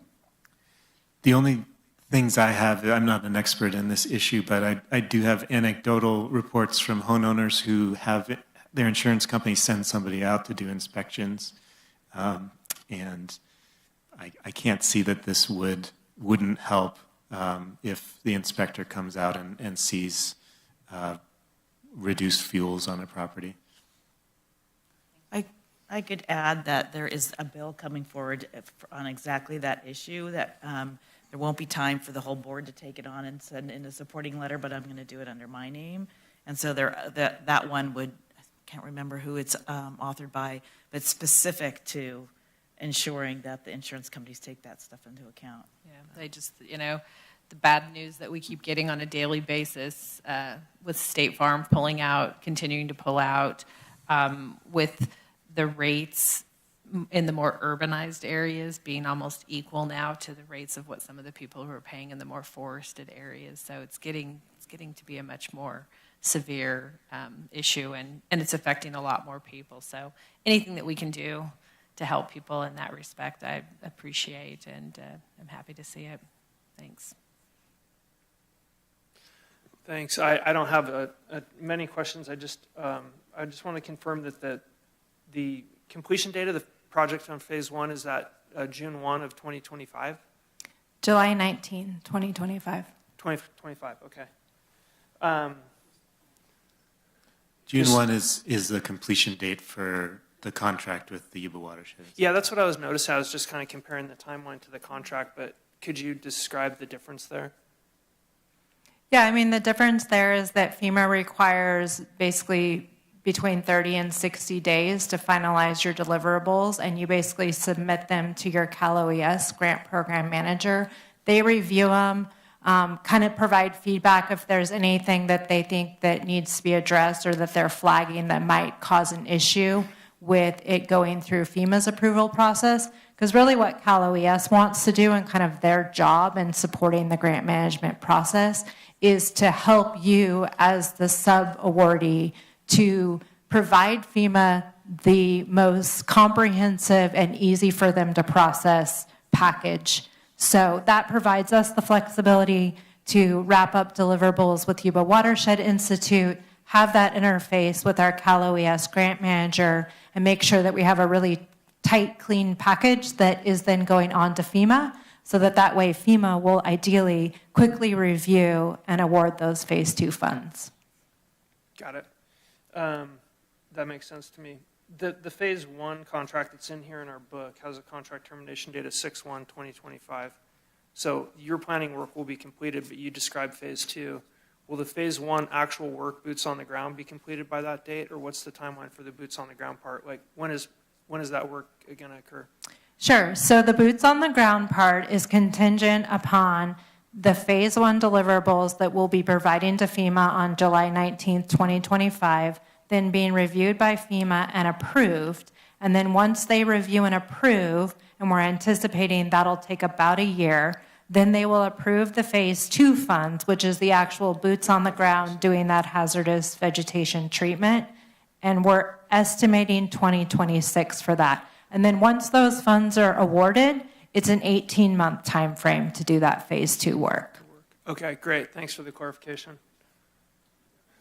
Yeah, there's been some recent discussions about, because we're doing the planning phases and the work on the ground, and then, obviously the announcement to the community that, hey, this work is coming down the pipe. Just clarifying for our community or listeners out there when the actual work will transpire. Great, thank you for the clarification. And then I just want to note that in one of the planning pieces that's in the deliverables for this phase one is 1.3 to 1.5, which is you're going out to RFP to find selected vendors to complete this work, whether it's mastication or mechanical treatment or hand pile or cut and thin or whatever the prescription that you come up with is. But that's a real opportunity for anybody in this space providing those services to apply for that work and be part of this project, right? Yes, so basically, Yuba Watershed Institute has two options as basically our contractor working on this project. Because the FEMA funds require that we're beholden to the federal procurement standards, and as I know members of the board are likely aware, we've gone through several requests for qualifications for different specific activities that support these fuel reduction projects. So for instance, environmental consulting services, registered professional foresters. So Yuba Watershed Institute will have the option of either using vendors off of our qualified lists that have been identified using those federally approved procurement standards, or following federally approved procurement standards to identify additional vendors that they might work with. Kind of the bottom line is we're beholden to what the funder is holding us accountable to in terms of how we're identifying who does this work in an equitable and transparent way. Right, totally understand. That's great. And Chris, for your organization, when will the determination be made of one of those two parallel processes? Will that be made soon? So for the planning effort, so we're just talking about folks who are doing surveys and planning work. And so the types of people who are be working on this project are, archaeologists, consultants to doing surveys, botanical, biological consultants, registered professional forester. I believe for the registered professional forester piece, we have already decided we will be working with one of the folks that's pre-qualified. Off of our list. For the biologist, archaeologists, we're hoping to put that out to bid as a package so that one firm bids on it. And I think that we have already decided that will go out. We'll have our own bidding process for that because there are some consultants that we've already been having conversations with who are not on the qualified list. So. Okay, great. Yeah, thank you. No other questions for me. And go ahead, Supervisor. So that's a good thing, though. So if you find somebody like that that could be added to our qualified list, that would be another opportunity if you're going to reach out to different folks, I think, that may not know that. So I think this could be a win-win in a lot of directions. Yeah, and we're fortunate that Chris has recently worked through the requirements around the spotted owl, which is a very specific type of survey, and there's not necessarily that many experts able to do that. So that's something we're really fortunate to have Yuba Watershed Institute bring their expertise on those new requirements that will apply. So one other question. I just want to be clear. So we're going to do 6,000 acre CEQA, and that stays with that land in perpetuity, similar to a NEPA? Or what can change that? There are some of the surveys that support, so it's a programmatic EIR, and underneath that there needs to be a project-specific analysis. So that's what we're going to be doing for this project, is the project-specific analysis. As part of that, there are surveys that need to happen prior to construction, and those surveys might have to be redone if they're too old. So I think archaeological surveys have to be done every 5 years, if I'm not, I don't know exactly the details, but I just thought about that. luckily the PSA will stand. It just we might have to redo some of the surveys to support it. It's kind of similar to a notice of exemption, where you might have an old notice of exemption and you have to redo the surveys in order to use it. Okay, I just wanted to Yeah. clarify that. NEP is kind of great. That way it sticks with the piece of parcel. Yeah, it depends on the agency. Sometimes they want to do it if it's over 10 years old, but yeah. Well, I know Cruz on that was helpful. You can't change your process, what you made the plan for, but that part of NEPA stays there, so be interested. Yeah, thank you for that clarification. Yeah. Yeah, it's technical. There's a lot of questions. I'm sure we'll have more questions along the way, but we can reach out to you, and the public, listening in, can obviously reach out to your department. Any other questions from the board? Okay, thanks. Let's go ahead and open it up to public comment here in the chambers first. Any public comment on this item here in the chambers? Seeing none, we'll go any callers online. No callers, Chair. Nope. Okay, we'll close public comment. Back to the board if anybody has any final closing comments. Seeing none, I'll entertain a motion. So moved. Second. Motion and second, Madam Clerk, please call the roll. It's the first one, right? District 2? Yes, I'm sorry. This is on item number 1, 21A. District 2? Yes. District 4? Yes. District 3? Yes. District 1? Yes. District 5? Yes. And this is item 21B. I'll entertain a motion resolution to approve the contract with Yuba Watershed Institute. So moved. Second. Motion and second, Madam Clerk, please call the roll. District 2? Yes. District 4? Yes. District 3? Yes. District 1? Yes. District 5? Yes. Thanks a lot. Great work. Thank you.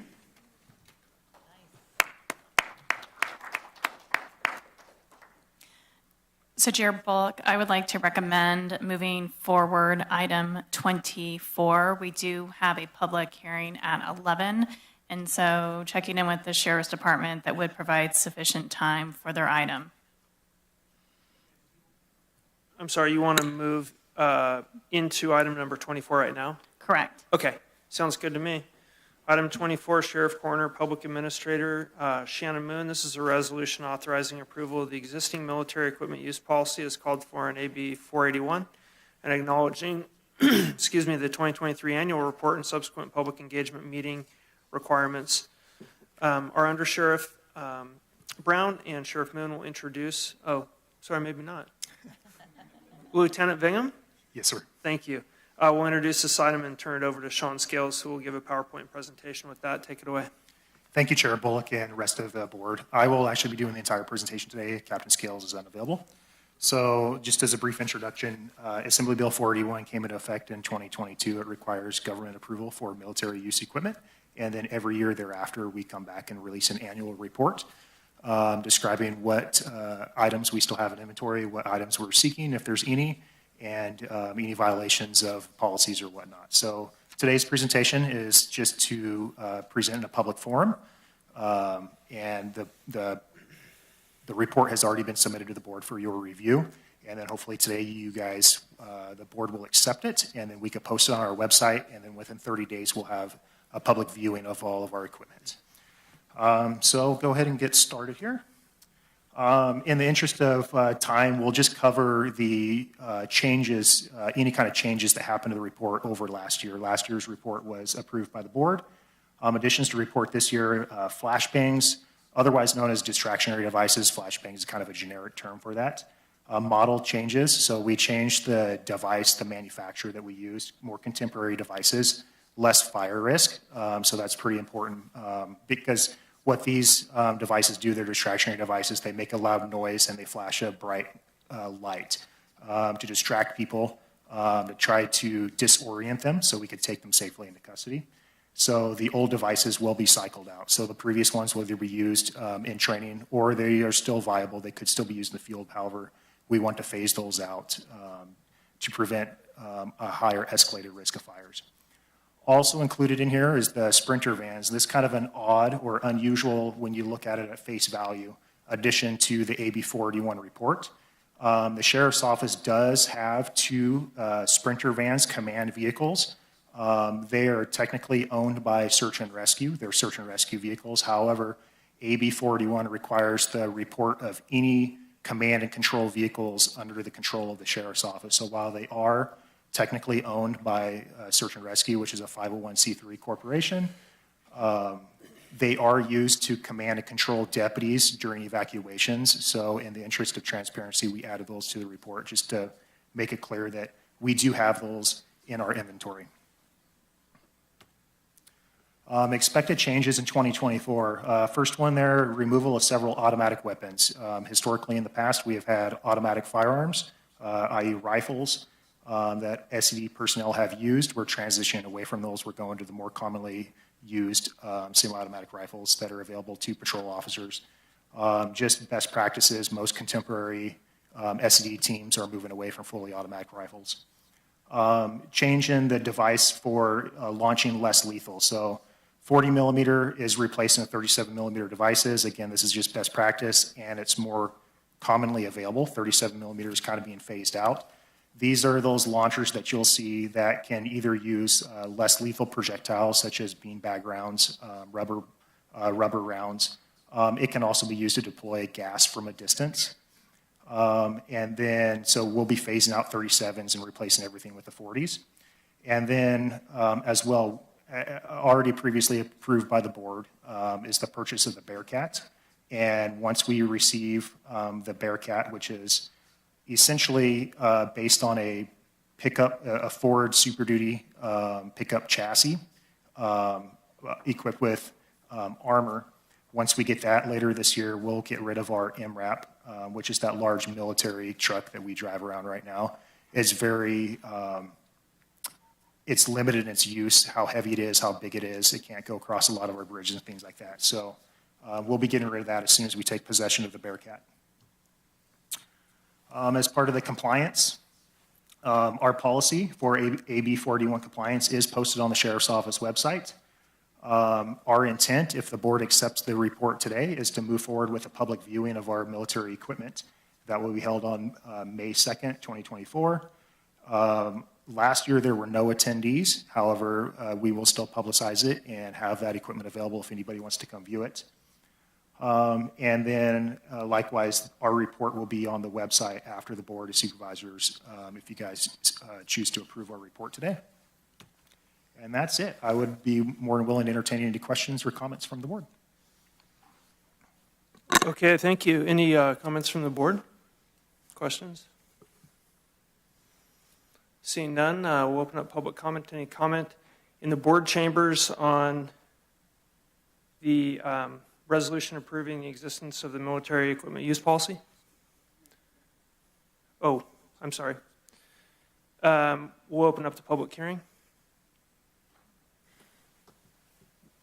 Chair, there are no callers currently waiting to speak on this item.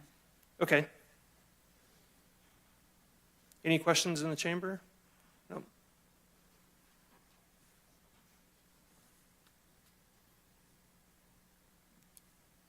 Shirley Osgood here.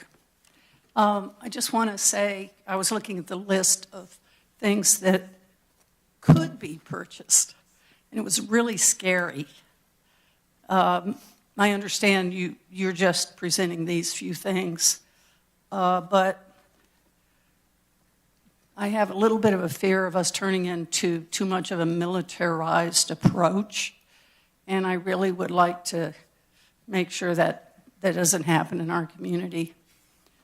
And do you have a time for the presentation? Yes. On the 2nd? Oh, I'm not allowed to ask him, but that would be cool if we knew. Thank you. Go ahead. Allison. So the public comment question was, do we have a time and date? And if we do, could you announce that, please? Yep. Sure, yes. It's from 4:30 to 6:30 on May 2nd. It'll be held here at the Rood Center. Some of the equipment will be up in the Empire Room. And if we have any of the command vehicles available, they'll be downstairs in the parking lot. So people can come by, view them, check out our equipment. Okay, great, thanks. And Chair Bullock, I just want to remind you and the board that an ordinance will be coming forward to your next meeting and will be on your agenda on consent. On consent, okay. So the follow-on item will be on consent. Thanks. Go ahead.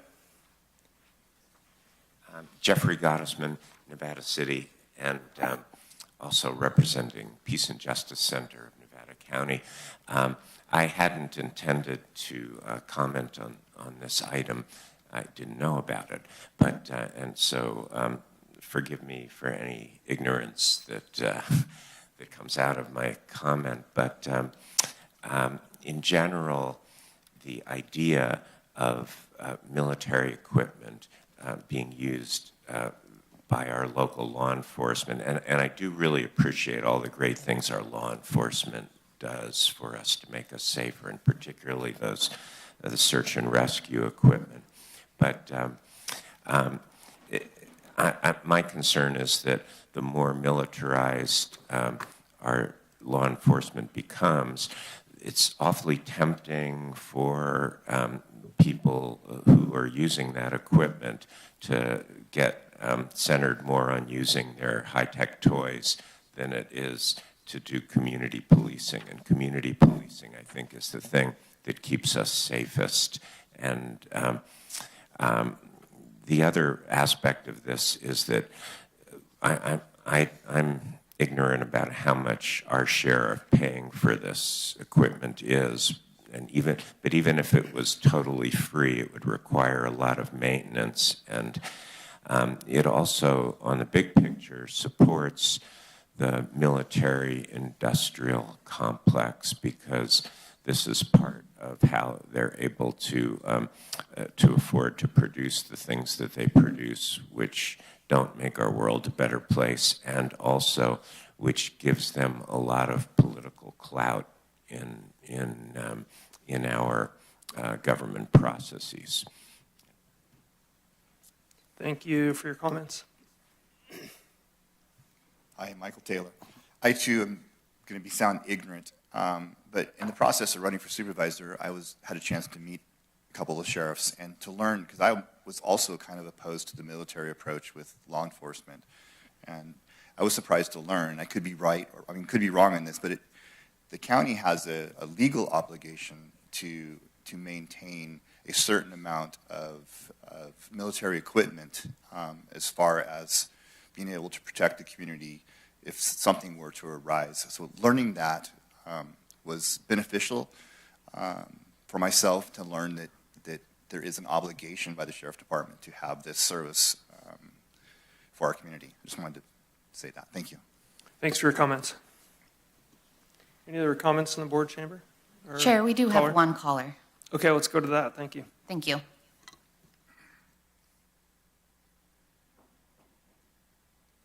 Hi, Matthew Coulter, Nevada County. And I too ran for public office for Grass Valley City Council and will again in this November. And in watching Grass Valley's development of this program and their promise to get less lethal items in the inventory for the police to use in their vehicles, which would be the orange stock shotguns that shoot the beanbag rounds versus the 12-gauge buckshot rounds, this still hasn't come into implementation after many years. After multiple people have been shot dead in front of their children, in front of citizens, by our law enforcement locally. In both situations, less lethal items were not deployed, and we have to suffer the consequences of that locally. Also, I was in the meeting for the Bearcat when the Sheriff's Department sprung it on the board at a budget meeting, and Ed said, shouldn't this have been in the budget? It's such an expensive item. Well, it was a last-minute thing. We need a tank, last-minute thing. Look at what's going on around the world. Do we really want more militarization of our police? I say no. I believe in training. I think they should be trained in the equipment that they have now. I listen to them fumble with their drones, fumble with other equipment over the scanner. Yesterday, a track fell off a razor on a freaking rescue up on Bowman Road. It's just nonstop. It's like Keystone Cops. So I'm all for training, but I'm not for arming them with military equipment. Because I'm a nail, and you guys are hammers. So because you're hammers, everyone is a nail. And that's the way it is in the police and the law enforcement society with their thin blue line. It's going to be a great tool for the Bearcat for display. When asked in the original meeting if it could be used for rescue during fire evacuations, no comment. Nope, can't be used for that. So I'm just worried that a lot of this equipment that we're buying has single-use capability, and it's not getting used at all, period. And we're paying for it over and over and over again. Thank you. Thank you for your comments, Matthew. Any other comments? No, nobody else online on the phone. Any other comments in the chamber? This item? Nope. Seeing none, we'll close public comment. And you bring it back to the board. Anything? Closing comments? I'll just say that I'm really glad that you're be phasing out the MRAP. I was never happy to see that come into our community, and it seems like the Bearcat is a much more useful and appropriate vehicle. So I'm glad to see that. Thanks for the presentation. Thank you. Sue?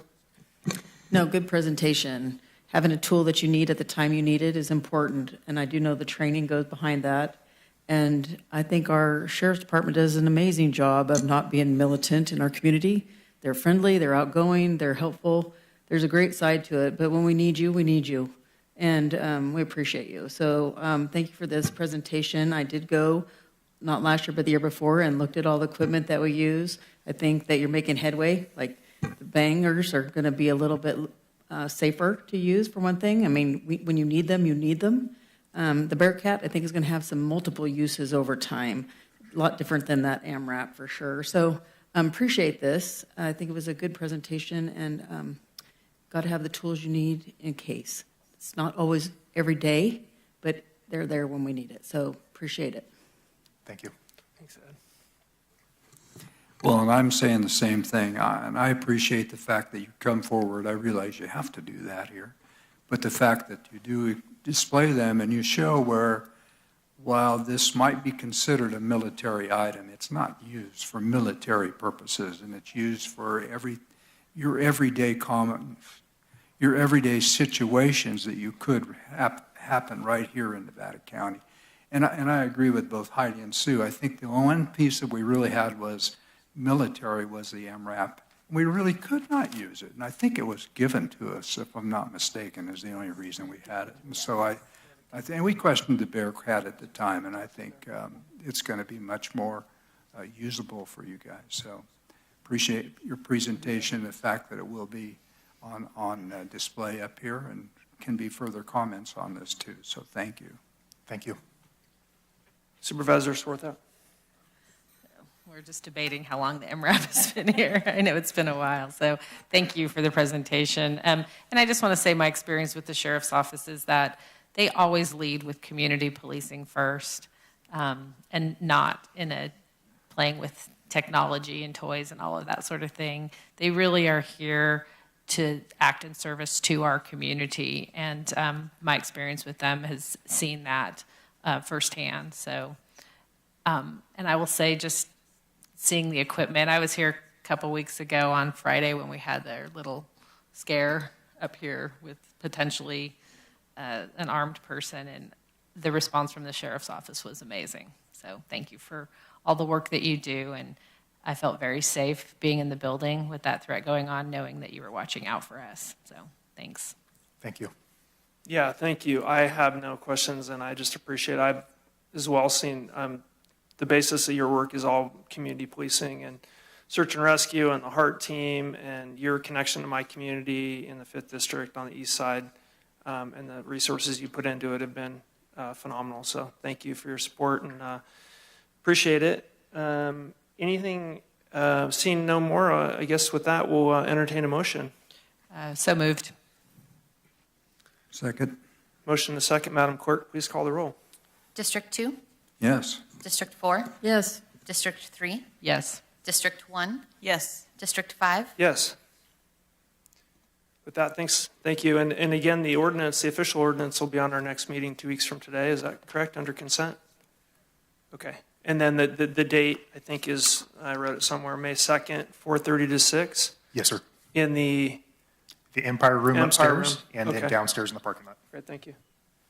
Great if you could send out a reminder to us when it gets closer to the date. I think. Sure will. Thank you. Yep. Thank you again.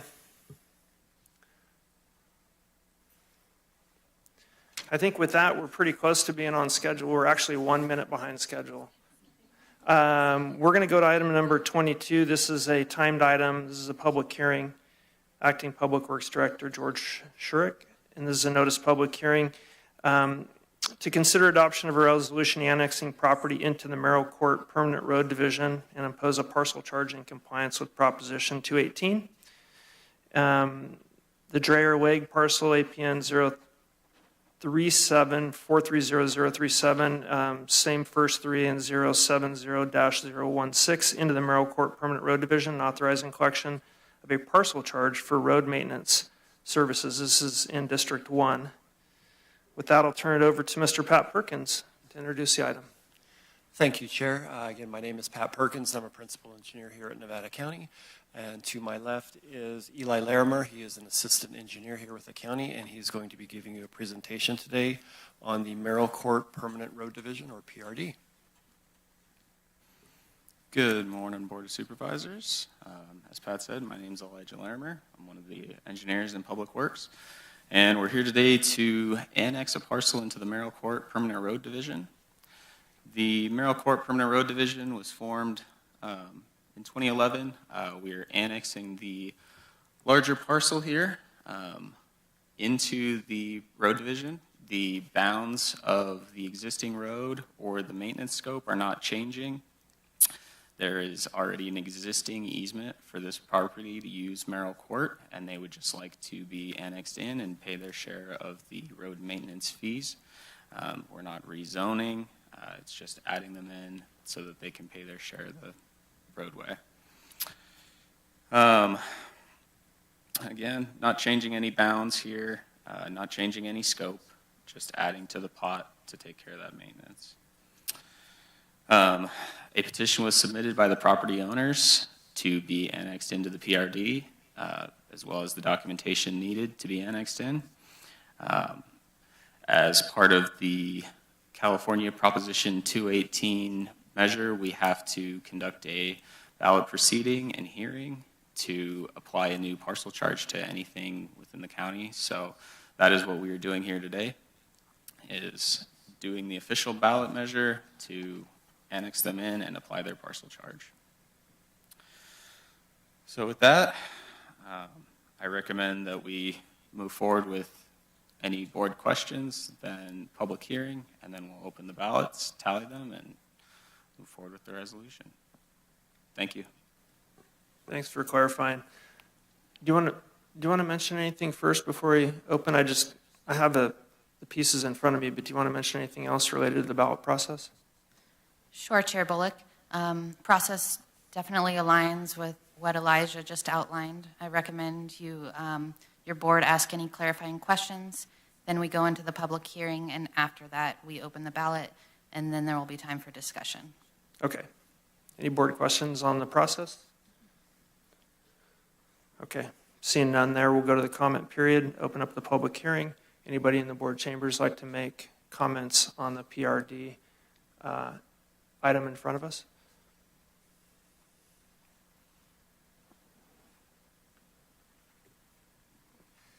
Good morning, Mr. Chairman and board members. My name is Andy Casano. I'm a planner with Nevada City Engineering.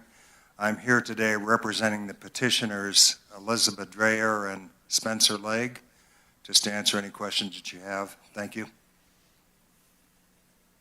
Thank you. Mr. Casano? Please step up. Pull the mic down, if you would, right in front of your mouth there. So Thank you. Can you hear me? Yeah. So my name's Kathy Roberts. I live at 11024 Merrill Court. And I've spoken to Elijah here. He returned my call promptly. But I would like to know what effect this will have on the other property on this particular cul-de-sac. our house is not adjacent to the large piece of property that is going to be annexed, but I'm wondering if this is possibly going to result in our property taxes going up. Exactly why they're doing this, because if there's simply a public driveway, I mean, if there's a private driveway, then what is it they expect out of becoming part of the permanent road division? That's a fair question. Could you answer that for us? Sure. So there will be no impact to the parcel charges for any of the existing parcels within the PRD. There's currently 7 in the PRD. Everyone pays $300 a year for their road maintenance costs. None of their costs will change. We're simply adding one more to the PRD. Member. One more member. Okay. Correct. Does that answer your question? Yeah, as long as the snowplows actually come to our property, which they didn't. We had to call them and remind them several times to actually service our road. But yeah, if it's not going to have any effect on us directly financially, and it's not going to have any effect on the properties that are not adjacent to it, then I guess my questions have been answered. Thank you. Okay, thanks for your comments. Can I just ask a question? Oh, go ahead, Supervisor. Is there already existing driveway there? No, there is. So all this is going to do is they want to pay their share to have their driveway get into their piece of property, correct? Yeah, there's a deeded easement. I mean, you can't see anything there. It goes into forest. So.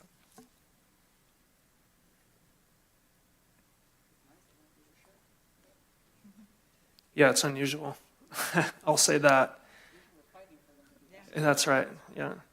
We're asking them to get into a PRD because they're on a county road. Patrick knows what I'm talking about. Are there any other comments here in the board chambers or online related to the PRD? Chair, there are no callers. No more callers. Any written comments come to us regarding this? The only mail we've received is the ballot. The ballot, okay, great.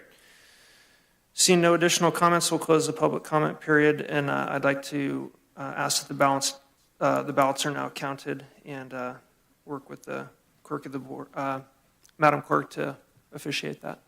Thank you, Chair. So this ballot was mailed in February and received back to the clerk of the board office in March. So I will go ahead and open it now. That's correct. There was one ballot mailed.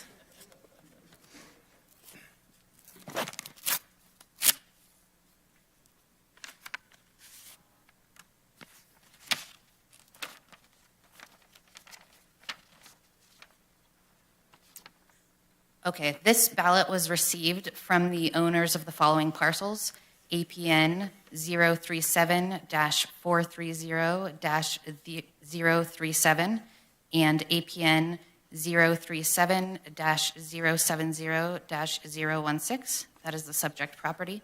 The ballot question is, shall the Board of Supervisors of Nevada County be empowered and authorized to impose and levy an annual parcel charge for road maintenance for properties annexed into the Merrill Court PRD in the amount of $300 per parcel per fiscal year, beginning in fiscal year 2024-25 and continuing indefinitely for each fiscal year thereafter, and annex APN 037-070-016 and APN 037-430-037 as one legal parcel into the Merrill Court PRD. The vote answer is yes. And here I will hand it back over to Elijah. All right, so seeing no majority dissent to the item and the ballot measure saying yes, we have 100% approving the measure. So I recommend that the board move forward with accepting the resolution. We have one more clarification. Just for people's interest, so there is not a road there. They would have to bring the road to the county standard before that takes action. The county doesn't come in and fix the road to their driveway, correct? Correct. It's So just they'll have going to bring be a it to driveway. the standard. So that's, I'm just bringing back, there's no cost to any of the neighbors. It There's doesn't take no away from cost your to the PRD. It doesn't do anything like that. Okay. Correct. Thanks. wish they were all this simple. Thank you. I have no questions. Any questions, comments, concerns? No, seeing none. We have a recommendation in front of us to accept the recommendation for parcels 037 and 016. I'll entertain a motion and a second to support that. So moved. Second. Motion and a second. Madam Clerk, please call the roll. District 2? Yes. District 4? Yes. District 3? Yes. District 1? Yes. District 5? Yes. New PRD, thank you for your time today. Thank you very much. Moving on to item number 23, this is Acting Public Works Director George Shurek. An ordinance repealing section 16.03.030.4, amending sections with a lot of numbers that you can read and adding sections with a lot of numbers you can read of the Nevada County Code pertaining to a speed limit change on Smith Hill Road, Mooney Flat, and my favorite, Donner Pass Road. So I'm looking forward to getting into this, and we are going to introduce and waive further reading of the ordinance. With that, I will turn it over to Mr. Pat Perkins. So introduce Elijah Larimer, who will give a PowerPoint presentation, and Robert Paderna with Kimley Horn, and our partners from CHP representatives will also be in attendance. With that, I'll turn it over to you. Thank you, Chair. Again, my name is Pat Perkins, and I'm the principal engineer here at Nevada County. To my left is Elijah Larimer. To his left is Noah Hawkins. And to his left is Robert Paderna from Kimley Horn. Today we're here to give you a presentation, and Elijah will be presenting it. Really what we want to tell you about today is how do we go about establishing speed limits, and what's the procedure, what are the laws, how do we go about this, why are they being set? We do have several examples from specific roads today that we'll be going over. At this point, I'd like to turn it over to Eli, and we'll get the presentation going.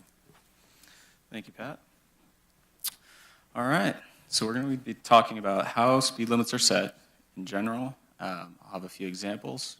Kimley Horn will speak on their assessment of a couple of sections, as well as some various different sections of code that are applicable to setting speeds. And then Mr. Hawkins from CHP will be speaking on the enforcement side and what some of these things mean for them.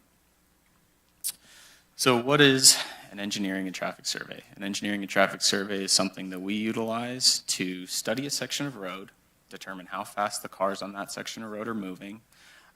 How we do it is we have these black pelican cases. They tend to bring a little bit of fright to folks, but they're just a radar device that's mounted on a tree. It only scans the cars going past. We typically leave those out for 3 to 5 days on a road to get a good wide data palette of the vehicles traveling past it.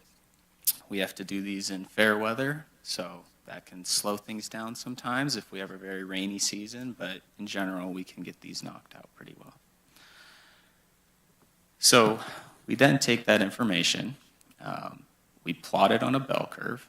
So if a road is posted at, say, 35 miles an hour, we take all of our data that we got from the scanners, we toss out anything that's 20 miles an hour above the posted speed limit, toss anything 20 miles an hour below that, because those are obviously outliers. If someone's doing 100 miles an hour on the road, we don't need that to impact the data there. So then that gives us our mean speed as well as our 85th percentile speed. An 85th percentile speed is one standard deviation above the mean.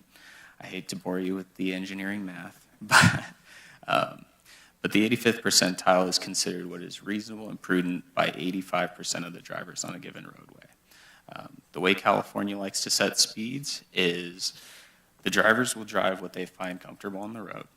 We then collect all that data, and then we use that data to say, okay, well, everyone feels comfortable driving 42 miles an hour on this piece of road. So then we go ahead, per the California Vehicle Code, we round to the nearest 5 mile an hour increment. So we go to 40. And that would be your posted speed limit. There are a couple different laws and standards that we utilize. The California Vehicle Code is the law. And then we have the California Manual for Uniform Traffic Control Devices, the California MUTCD.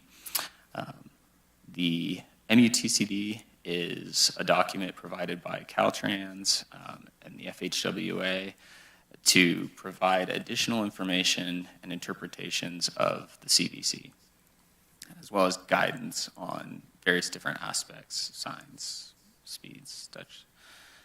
The importance of the 85th percentile is if you have drivers that are going a certain speed on the road, you do not want to arbitrarily post the speed limit too low. If you do that, you cause big changes in the way that your traffic interacts. If you post on a section of road that's very comfortable to drive at 50 miles an hour, if you post that at a 20, then you're going to have a couple folks that are going to be doing 20 miles an hour because that's what the speed limit says. But then you're going to have a lot of folks that are going 50 miles an hour. That causes additional collisions. There have been a lot of studies that this causes additional passing maneuvers that can be unsafe. If you're stuck behind someone, you might try to get around them, and that's not a safe thing to do. So the intent of the 85th is to make it very reasonable for all drivers on the roadway. The MUTCD goes into that, talks about how the speed limit is supposed to demand the respect of the majority of the drivers on the road. If we set things arbitrarily high, arbitrarily low, it does not demand the respect of the population using it. So to go into an example here, we have Cement Hill Road. This one is currently posted at 25 miles an hour. The section was studied in 2 different locations, and the 85th was determined to be 35.5 miles an hour. So we would round that to 35 miles an hour. The California Vehicle Code does give us a provision that we can move the speed limit up or down 5 miles an hour at the engineer's discretion based on items that are unforeseen to the drivers on the roadway. Because we have a couple of awkward approaches from Indian Flat Road to Wet Hill, or to Cement Hill Road, and Wet Hill Road comes in at an awkward angle as well as the grade. We've decided that we will utilize that 5 mile an hour reduction, bringing this one down to 30 miles an hour. However, it doesn't qualify for any further reductions, so this is a situation where we have to go up 5 from what it currently is posted at. Mooney Flat Road. Go back one. You have a question? Sure. Sue? It's 25. Okay. Currently. Okay, another example here is Mooney Flat Road. Currently, it's one section from Interstate 20 all the way up to Marina Drive. This was studied in 3 different sections because it is such a long section of road. We wanted to make sure we had a good data palette here. It's currently posted at 45 miles an hour. However, our 85th percentile on the first section was coming in at 55, so we shot additional studies towards the top end where it gets a little tighter and windier. And those came in at 50 and 45. So that section can remain at a 45 mile an hour. It was better to split the section into 2 so we could have a lower speed, as well as the one section we have to come up 5 miles an hour on from 20 to the dam road. So we have utilized a 5 mile an hour reduction there based on the people on the road. There have been a lot of reports of cattle getting out on that road, so we're trying to keep it down as much as possible, but per the CVC, we have to come up 5 miles an hour to 50. And then we have Donner Pass Road. So Donner Pass Road currently is one section from the Interstate 80 off-ramp all the way to the Placer County line. It's about 2.4 miles long. We've done some studies out there. We have a couple different 85th percentile speeds. And this section, it seemed best to split into 3 separate sections so that we can utilize various different sections of the CVC. So our first section is from Interstate 80 off-ramp to Soda Springs Road. The second section is going to be from Soda Springs Road to Donner Drive. And then the final section is from Donner Drive to the Placer County line. And I will let Mr. Paderna talk about some of the reductions that we're making in there. We brought Kimley Horn in as a consultant on this one to check and verify our work, get an outside set of eyes on it. And he'll talk about his findings a little bit there as well. So with that, turn it over to Mr. Panera. All right, thanks, Eli. So some of the material is going to be a little redundant, but important to recap. First, wanted to start off with just recapping how the posted speed limits are established and highlighting a few major points. Again, it's determined based on reasonable, or the driver's reasonable perception of safe travel speeds navigating the roadways. Those speeds that we collect are of the prevailing speeds, and that's typically established at or near the 85th percentile speed. The methodology that we used was consistent with the California MUTCD, or the California Manual of Uniform Traffic Control Devices, and the California Vehicle Code. All right, as Eli mentioned, we reviewed 2 segments of Donner Pass Road. I-80 to Soda Springs is Section 1, and as shown in the graph to the left, the 85th percentile speed came in at 36.5 miles an hour on Section 1, and that rounded down to 35 miles an hour.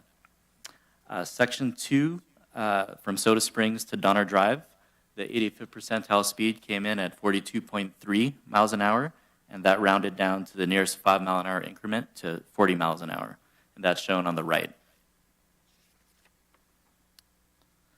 All right, getting a little deeper into the details here, just focusing on Section 1, as shown on this slide. I wanted to highlight that based on the guidance that I referenced earlier, a local authority may lower the speed limit by 5 miles an hour from that rounded 85th percentile speed based on engineering judgment, based on a review of road geometric conditions.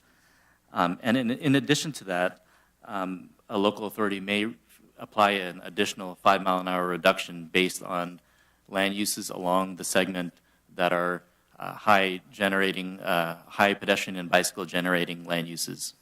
And that applies here in Section 1 with the mix of residential and commercial, with the roadway or the section of Donner Pass Road fronting both or providing access to both land uses. So essentially we came to the same conclusion as Nevada County staff, and just to walk through the methodology that's summarized to the right of the slide. The rounded speed from the 85th percentile is 35 miles an hour, and we applied a 5 mile an hour reduction based on, again, engineering judgment and factors related to roadway geometrics. And we're able to apply an additional 5 mile an hour reduction for those high pedestrian and bicycle generating land uses. So 35 with a 10 mile an hour reduction brings us to an allowable speed limit of 25 miles an hour for this stretch of Donner Pass Road, again from I-80 to Soda Springs Road. I think it's important to note that while traditionally the methods that are supported in the CVC and the California MUTCD were purely analytical, the new approach, consistent with the updated California Manual of Uniform Traffic Control Devices, allows for additional safety measures, and that's really to promote slower speeds and enhance safety along the roadways. And that's where that additional 5 mile an hour reduction that's permitted by the CVC or comes into play. So with that, I wanted to kind of pivot to Section 2, just to the east, and again, this is a distinctly different segment, one that's fronting purely residential land uses. And this section qualifies as a quote-unquote residence district per the California MUTCD. A residence district is a designation based on the number of homes and the home density with direct fronting access to the road. The density is 16 or more homes within a quarter mile with fronting access onto the roadway. This particular segment happens to be 0.4 miles, so a little under half a mile. And the required number of homes to meet that residence district designation is 25 homes, and this stretch has, as shown in the figure, north of 25. So it does meet the criteria for a residence district, and therefore we recommend a 25 mile an hour allowable speed limit along this segment.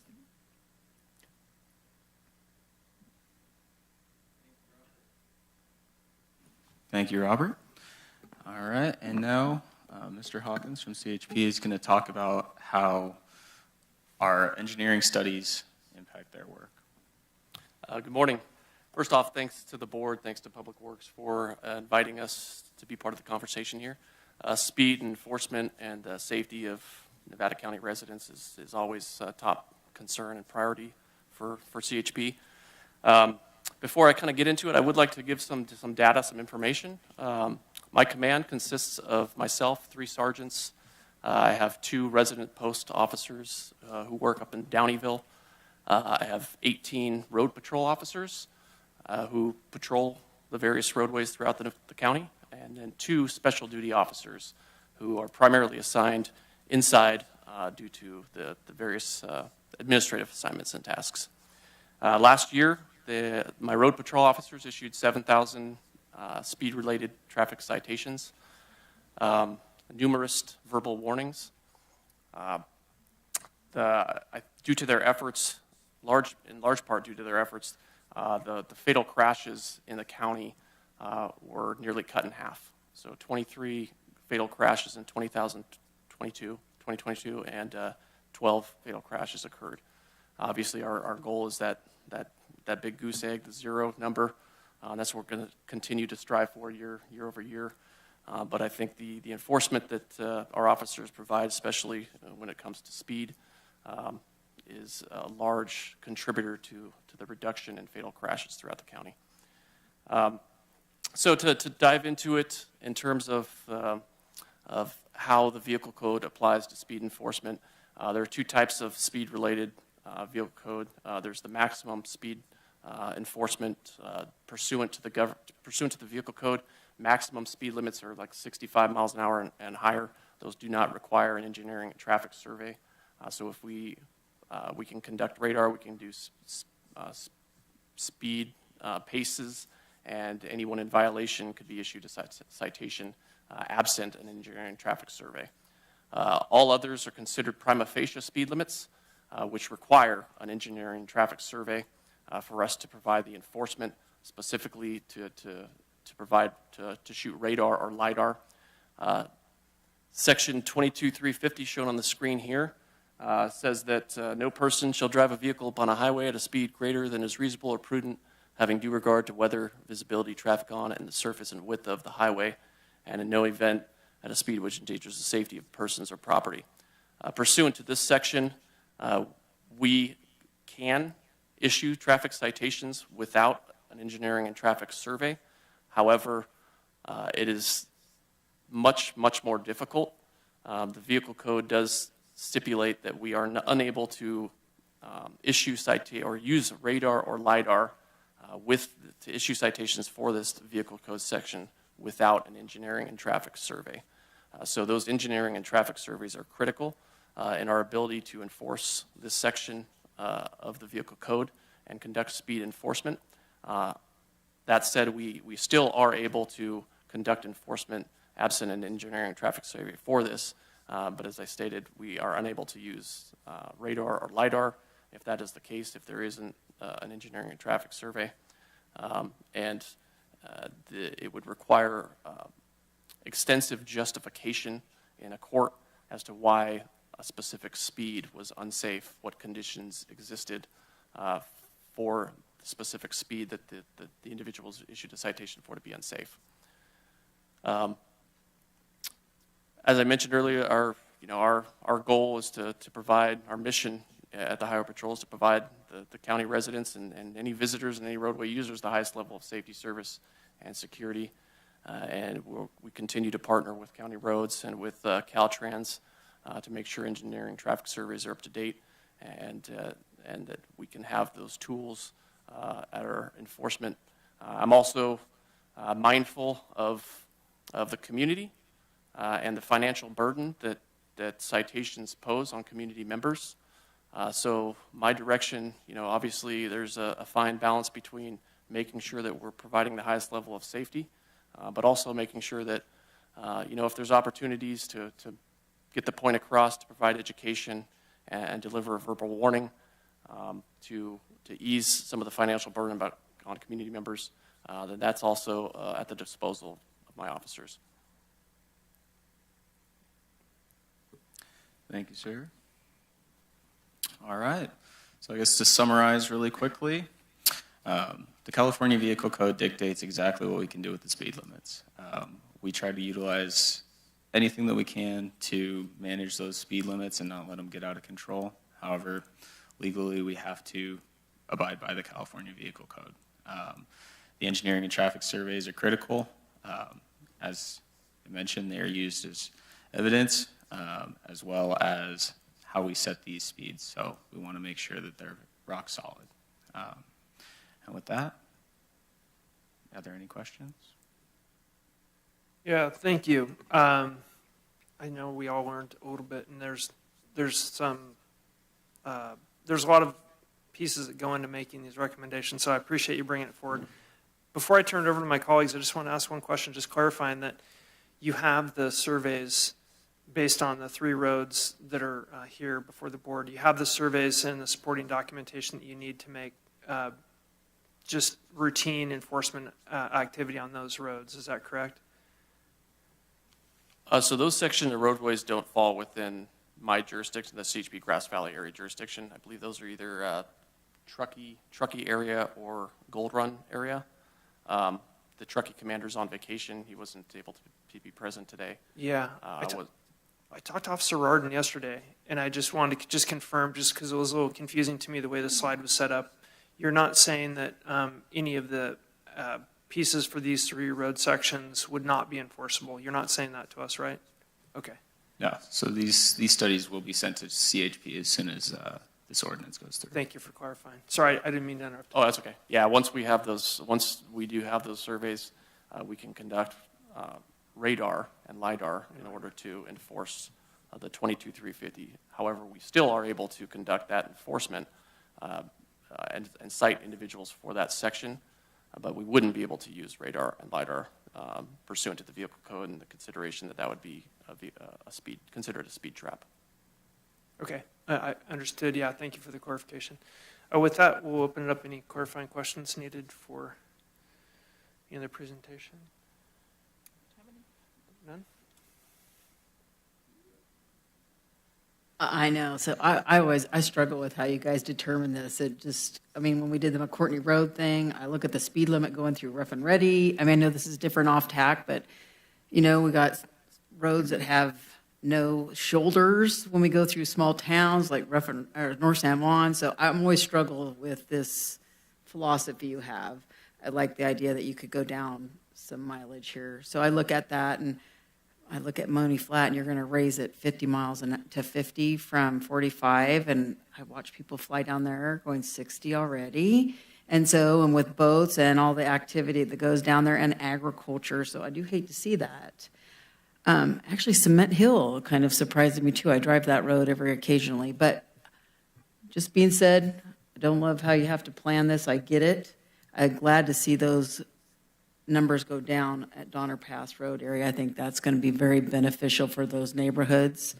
Just still challenged with how you put this all together. I struggle with it in North San Juan, Rough and Ready. I get complaints on a regular basis is how we do this. In fact, I remember you guys did a study on one, folks, the people, all the neighborhood want it done, and you raised their speed limit over one on Spencerville Road where I live. So yeah, just a little challenge with the prospect and really what does make it safer when you let people go faster. I guess you're determining that 85% of the people that are driving too fast are good drivers. And that's a scary thought all by itself. Well, I'm just saying. So anyway, thanks for the study. It's always very interesting and enlightening what you bring and how it works in the process. And I do love giving our folks that are out there keeping us safe on the road a tool to manage that, because I think that's really important. I'm not going to lie, I've had one of those safety, don't go so fast, Susan, one day going to work. So I've experienced that, and I use my cruise control. But I'm just saying, so with that being said, there's a lot of people not that you're distracted, but you're in a hurry and you don't take those things in consideration. I can tell you on Mooney Frack, when you come around the corner and there's a cow in the road and you're going 50 miles an hour, it's going to do some damage. So, and people don't take that in consideration. I would like to see that we put more of those livestock signs up too, that probably are a little helpful, reminding people that you're in a rural community and there are hazards on the road that you need to take into effect. So thank you again very much. Good presentation. And again, for you, Hardy, I'm glad to see those go down because I think that is an area that really needs attention. Yeah, so the flexibility of the 5 miles up or down, is that new? So the flexibility of 5 miles up and down, that has been existent. We do utilize that quite frequently. That has been in existence? Because yeah. I thought the they additional. were looking at changing this. So recently. And I don't mean the county, I mean the state. Yeah. So recently, within the last 6 months, they added provisions for coming down an additional 5 miles an hour beyond the 5 we already had. So now we can come down 10 miles an hour from the 85th percentile in certain situations.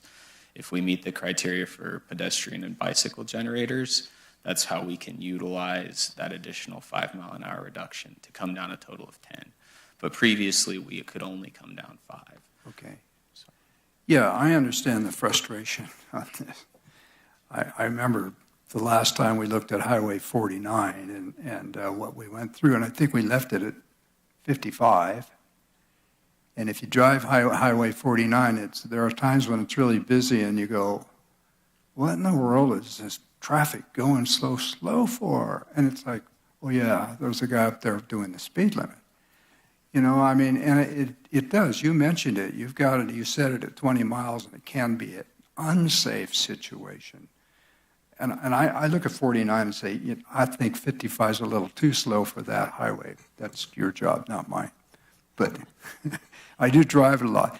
On the other hand, Alta Sierra, my gosh, I wish you had more guys, because I get more complaints on speed in Alta Sierra than anything else. And it's like, there's nothing we can really do about it.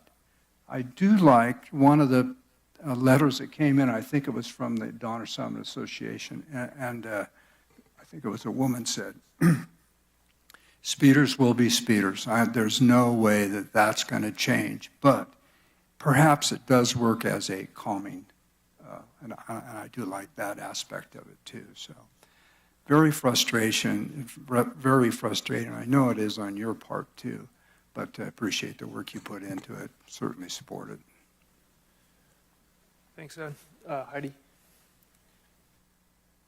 I don't have a lot of comment. We went through this on 174 with the widening, and that's actually working out pretty well, I have to say. So I appreciate the work you're doing. I have no problem with the formula. I think this is just one of those things that you can never make everyone happy, and so you're doing the best you can, and I think your proposal is wise.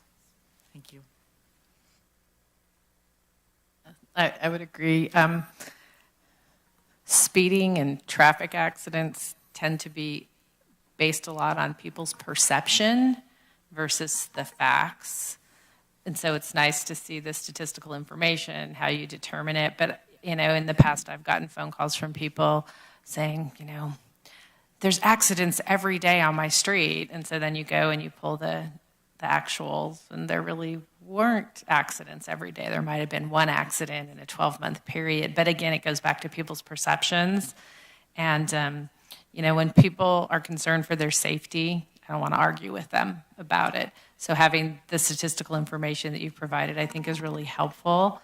I agree. If you're going to speed, you're going to speed. And unless we had law enforcement on every corner and every troubled intersection or roadway in Nevada County, we're not going to stop that. So anything like this that we can do that maybe educates people and helps it along is a really good thing. But a quick question: how did you determine these 3 sections of roadways coming to us today? Is it a process that you go through to analyze this on a yearly basis, and these were the 3 that were consistently came up with having people who wanted to see some changes, or is it an engineering formula that you use through your office? Sure, that's a great question. So engineering and traffic surveys last between 5 and 14 years based on different circumstances. Typically, we go out and reevaluate every 5 years. So we have a list of all the sections, and we work our way through the list. 85, 90% of the time, the information from the new study stays at the same speed limit, so those are non-controversial. It's the ones when it comes up for its 5-year review, we take new data, and then it has to change. Those are the ones that are before you right now. In addition, if the characteristics of a road change, say we put in a roundabout or add a lane, things of that, changing the nature of the road, that also warrants going out and taking another engineering and traffic study. One of the things I guess I would add to that is you're asking how did we decide to break the road up into different sections?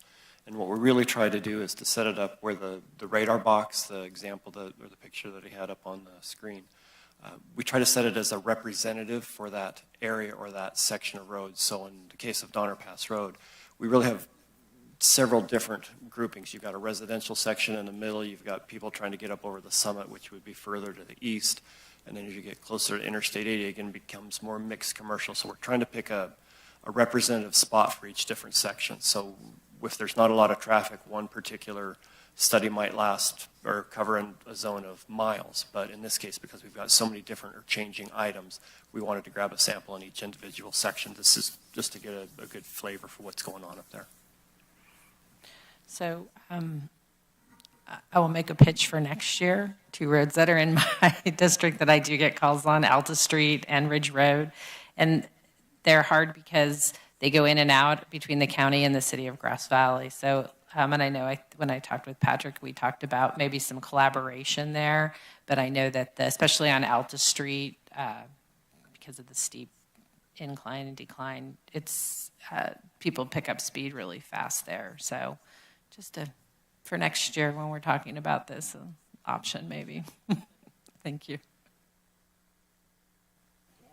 Yeah, thanks for bringing it excuse me, forward. I was really, we've gotten long-standing kind of community insight on the Soda Springs area back from when the area plan was completed. And so I really appreciate staff being objective and looking at this and taking time to put the work into understanding how this could be changed to reflect the concerns of the community, because it's exactly what they were hoping for. We did get one, I think Tina will give us a cross-section of what we received comment on, but we did get one comment asking not to make the speed limit reduction from a reputable community member in Soda Springs. But the extenuating circumstances of the bikes and the pedestrians are what the community's talked a lot about. And so I'm happy about making the reduction because there's not a lot of shoulder and the striping gets worn off because of the snow. So there's really kind of this commingling going on there. And the other piece with Donner Summit is it seems like it's frozen like 9 months out of the year up there. So there's frost on the road like 9 months out of the year. So that's one of the other pieces that I'm not sure if that comes in, probably other areas, but. Yeah, I would say you're very familiar with the weather up on Donner Summit, and it gets some of the heaviest snow load in the country. So you end up with not only the snow, the ice on the roads, the snow banks, the road ends up narrowing, if you will, because as the snow accumulates, it's hard to see getting in and out, and we're certainly aware of all that. Unfortunately, when we went back through, and one of the things that we looked at was how many accidents are we having? Do we really have a problem up there? And the accident data up on Donner Pass Road, we went back and looked through all the data for several years. We were finding 2 and 3 accidents per year that were reported, and I know there's a lot more than that. So the data that we had just wasn't reliable when it came to accidents. I don't know exactly what's going on, but between people sliding into the ditch or their buddies pulling them off or pulling them over, and they go off, and then we don't have a report. So we didn't have a lot of data to justify reducing the speed. Eli had mentioned some of the different criteria that we use for reducing speeds. Accidents is one of those. If we have a corner where we're having accidents on a regular basis, then that definitely goes into slowing it down. But unfortunately, we just didn't have that data. Yeah, that's a good point. I think there's probably a lot more that haven't been reported. One of the things that came out in the comments that struck my attention was there's snowbanks a lot of the time, and when the county does its best to move the snow off the road, it reduces visibility. And so when the speed is still high, the visibility, as you've noted in your prima facie kind of vehicle code piece, was low. And so the community up there said, hey, you're going fast, but you really can't see who's coming out of Soda Springs Road particularly. And so I think the combination of adding that, the freezing, the pedestrians and cyclists make it a reasonable assumption that these are the right speeds. So I just really appreciate that. And then to Supervisor Hook's comment, what's interesting is when the 85, well, first let me say I'm totally stoked on your numbers. That's incredible. I mean, that is a major accomplishment to reduce those fatalities, and that's people that we love, people in our community, people everybody cares about. That's incredible. That's something really to be proud of, and I'm proud of that.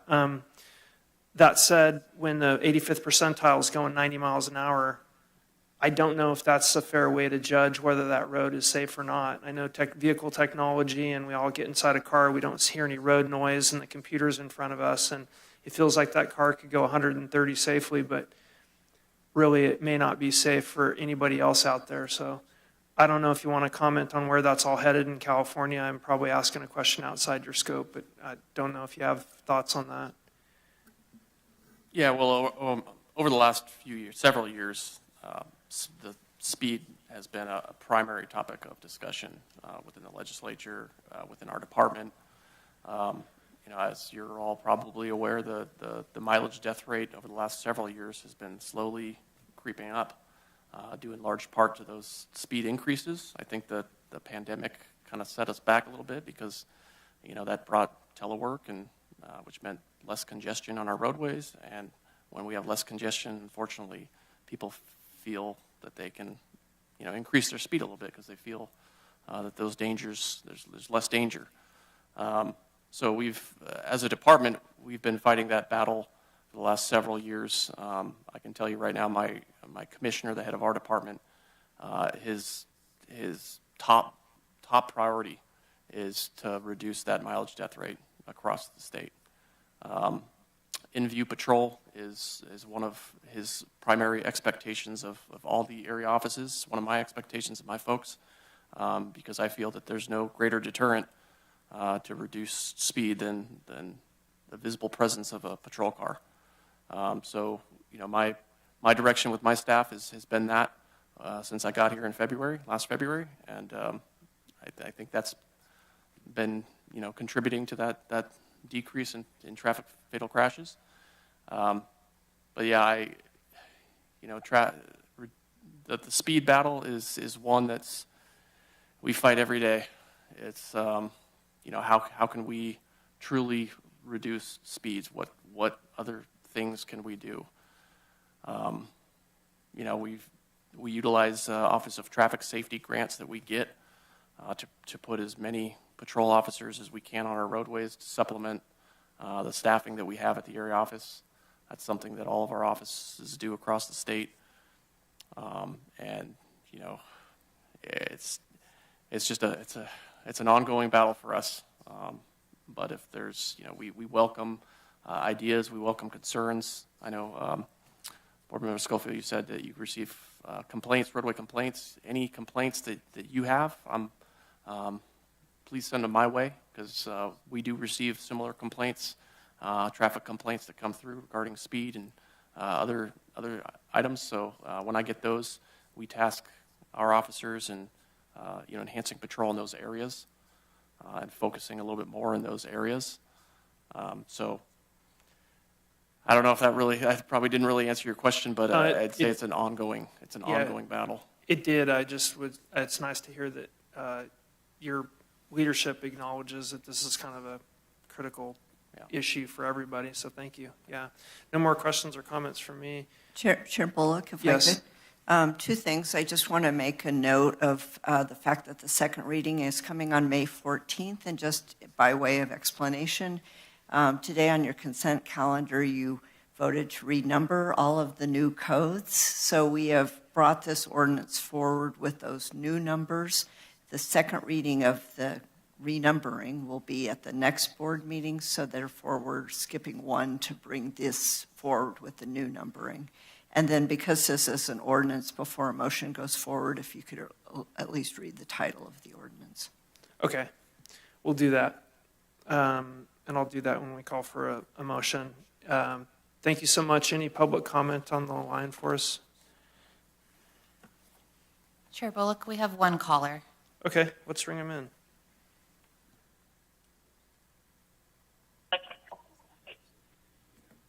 I'm not sure if we should just listen to 3 minutes of car crashes on the scanner or if I should give my public comment. But let me just go ahead and give my public comment. This is Matthew Coulter, Nevada County. I was hit head on while riding my bicycle by a 4-time convicted drunk driver here in Nevada County. He's still on the roads. He's still driving around. We still have multiple people in town that are blatantly violating traffic laws. I'm a full-time pedestrian. Pedestrian deaths are up 77% in California. We're getting slaughtered out there. My friend was killed in a crosswalk in front of Lisa's old house on South Church Street in a school zone while he crossed the street in a crosswalk with his dog with a walker. This is what we're dealing with as pedestrians in Nevada County. The guy that was killed was right in front of the Root Center, and we had these meetings. Oh, man, that's tragic. We need to do something. Caltrans came in and raised it to 50 from 45. This is the most heinous part of the meeting I've witnessed today, because we're just saying, this is the way it is. We just have to deal with it. I would like to hear our elected representatives, the speakers, talk about AB 43 and how we are allowed under voter pressure to pressure our elected officials in Sacramento to put through AB 43 to adjust speed limits per community standards, not per Caltrans standards, per community speed.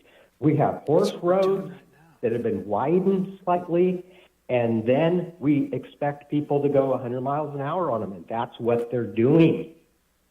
And that's why there's so many crashes. Yes, less fatalities because the cars have lots of airbags. You guys are completely clueless because when you get in your car and you drive down 49 at 60, 65, you have a bunch of airbags. When you pass that guy on the side of the road walking, what's helping him? What's helping the bicyclist? Helping the mother pushing the stroller, two twins trying to cross the street at South Auburn and Tinloy Street? Nothing. We're AB 43. Please speak about it. Let me hear you guys talk about AB 43. Thank you. Yeah, thanks for your comments, Matthew. And I'm just going to chime in that I think what we're doing here today is exactly what you described, as reflecting the community we serve through changes to our ordinance. And I would agree with the process we have in front of us. Go ahead, Mr. Taylor. Michael Taylor, District 1. Thank you for the opportunity to speak. I am grateful that Cement Hill Road has had the study, and I drive on that quite often, as well as run and ride bikes. So I'm appreciative that that was chosen to do a study and create change. I would like to make a recommendation as well for another study, and that's the Willow Valley Road. It leaves Nevada City and then goes into the county. I think right around Harter Place Road, it kind of goes from city to county right there. And then you come down to Lewis Road, where that ties into Willow Valley Road. People are coming down Willow Valley Road at super high speeds, and then they come into that intersection there between Lewis Road and the Willow Valley Road.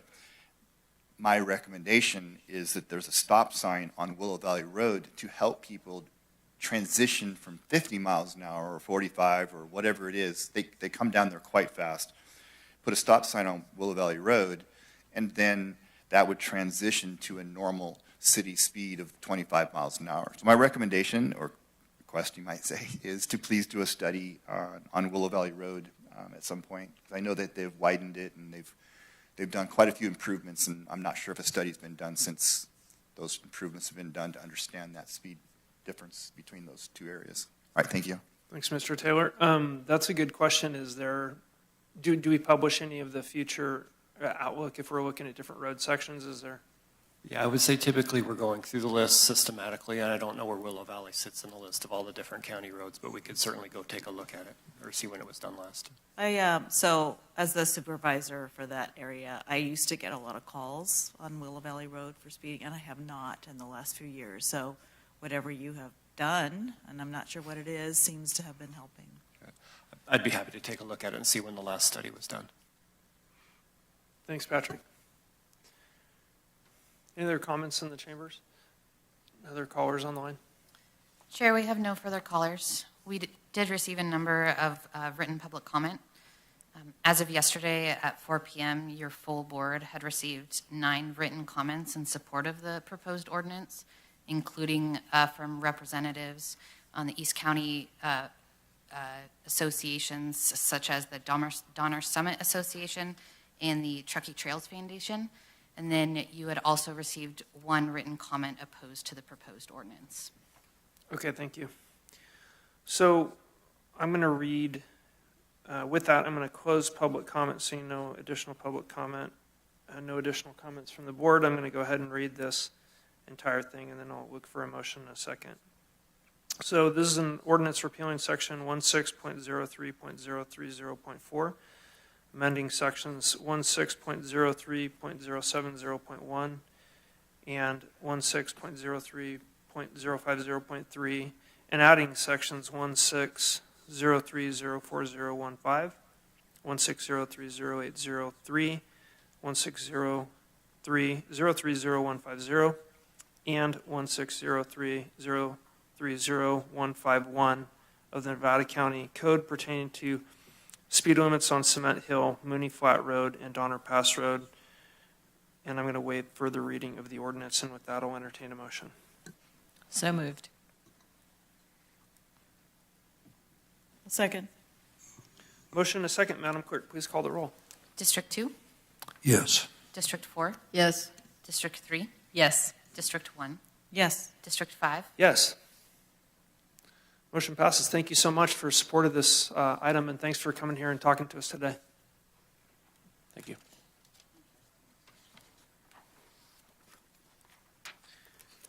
Yeah, I'd just like to commend staff. That's something that's been going on in that community for the last few years anyway. So yeah, thank you so much. Appreciate it.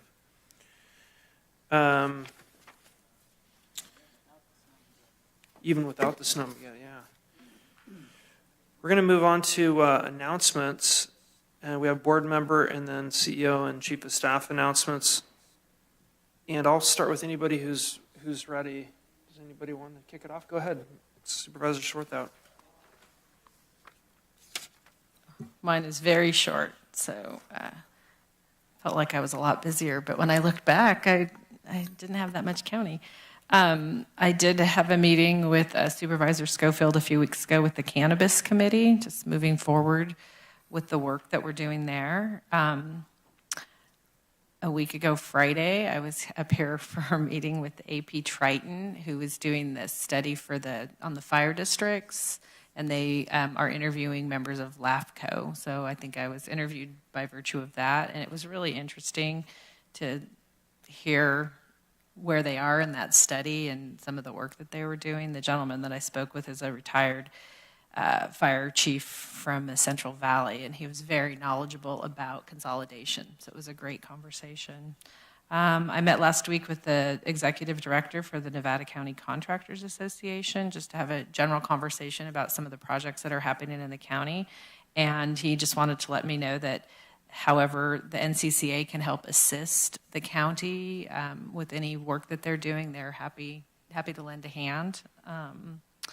That was pretty much my county meetings. There's a couple of really great events coming up that I just wanted to announce.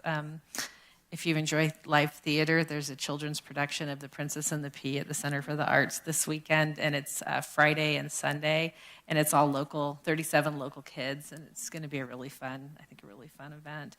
And then Saturday night is the annual fundraiser, but with the fire safe or the law enforcement, fire protection council, the red light ball, and I think that there's a number of us that might be going. So that's also a really great event. The money that they raise goes back to our public safety, and I believe they're honoring CAL FIRE this year. It should be a great presentation. So thanks. Thank you. Yep, mine's short too. I took a little vacation, but before I did, I participated with Supervisor Hook, excuse me, in a meeting with Nisenan Tribe and the folks who are looking at purchasing the property, Woolman property. Thank you. And that was very, very helpful to understand the process and their thoughts and what they've done and what the obstacles are and what their plans are. Very helpful. I also met with Tracy Houston and Jonathan Collier on their land trust, on their housing land trust ideas, which was also really inspiring and exciting to hear about. I'd recommend anybody else on this board to meet with them and hear their presentation about another way to get more low-income or workforce housing built in the county. And then I did sit in as much of the Little Hoover Commission meeting that I could, about 2.5 hours, I think, of it on fire insurance, which was really interesting. I mean, I've sat in on several Senate committee hearings by now, but I always learn something new. So also, I think that's been recorded, and it might be, if people are interested, might be worth your while to go take a listen to that as well. And I'll just mention then we do have a telephone call on Thursday with the Department of Insurance that we've been working on, working through a list of questions and issues that we've seen and just trying to push forward some solutions on that. I think that's all. Ed? Mine's quick too. Yes, we did have an ad hoc on cannabis that should be coming, at least for your preview shortly. Also, ERC meeting, general meeting. We had Kevin Edwards as the airport as our speaker topic. He did an excellent job. It's always good to hear about the airport and what's going on up there. And also attended it was a virtual surf meeting, Jobs First, which is kind of interesting. Whatever projects they come up with really have to be projects that can be utilized throughout the region, so it goes far beyond just Nevada County. But there are some very good ones coming out of both ERC and Robert Trent and his organization, so that was interesting. So that's about it. Thanks. And Sue? Okay, I didn't write these all down, but I'm going to go through this. So one, same as Lisa, I did a LAFCO interview with A.B. Triton for the MSR. Very interesting. It was fun to listen to his things that he had worked through and how it compared to what we're doing. And it gave me a little more opportunity because really I've been comparing a lot of what Sonoma County's doing and had an opportunity to visit with Supervisor Gore and how they've incorporated. It's very different what we have, but how they've taken 17 districts and are consolidated. So anyway, it was very interesting.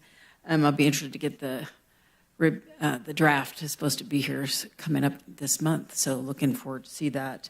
Also listened to Lulu Hoover on the insurance was very interesting. I find those meetings, sometimes they're really long, especially the public comment side when they get started, but really some interesting information. I listened to the one also on retail theft and how we're moving forward on that. So just some really interesting concepts there.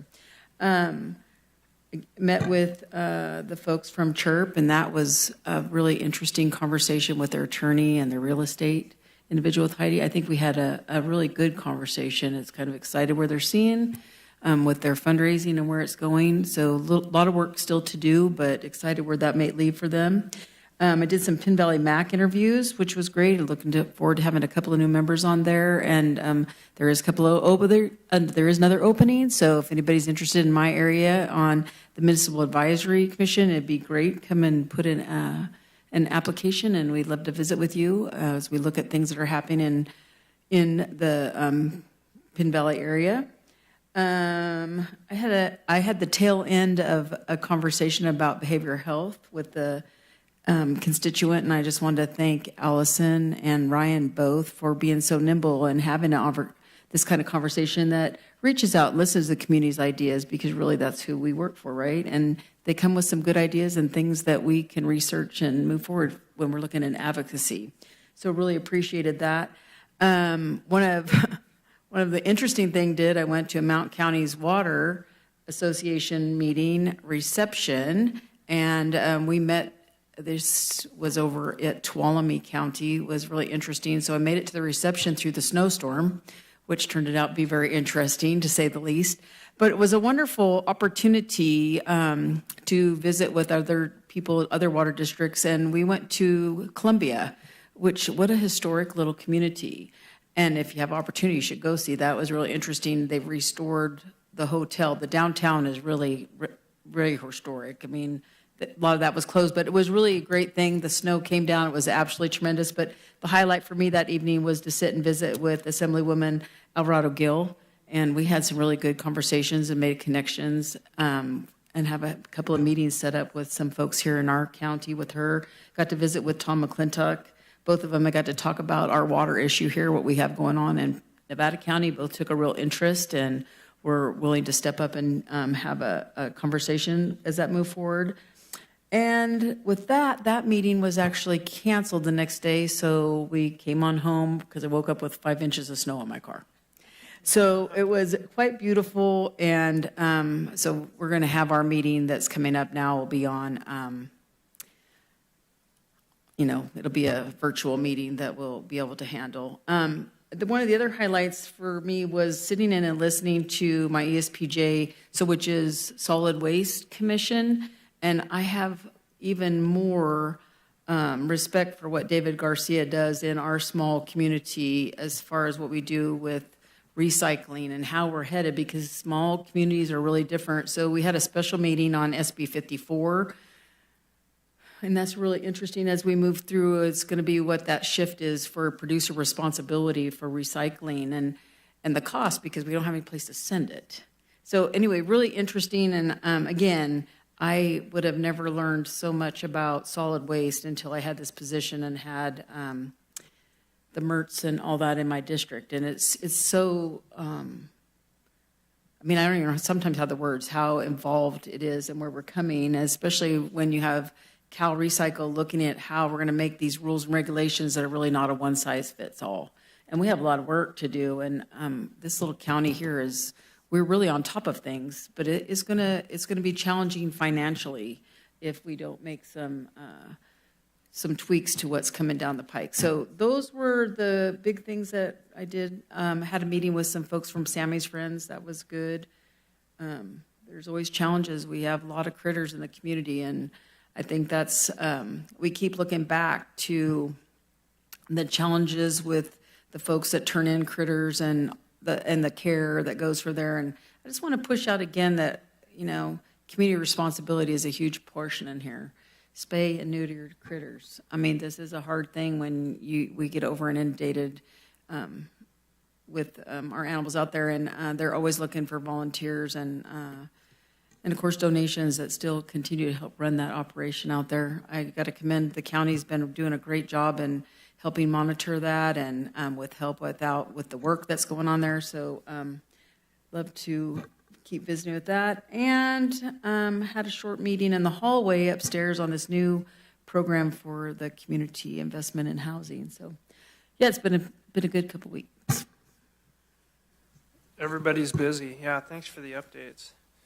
I have no particular order in mind. Actually, they're entirely out of order, but met with Dr. Scott Neely regarding partnership health. Did you meet as well?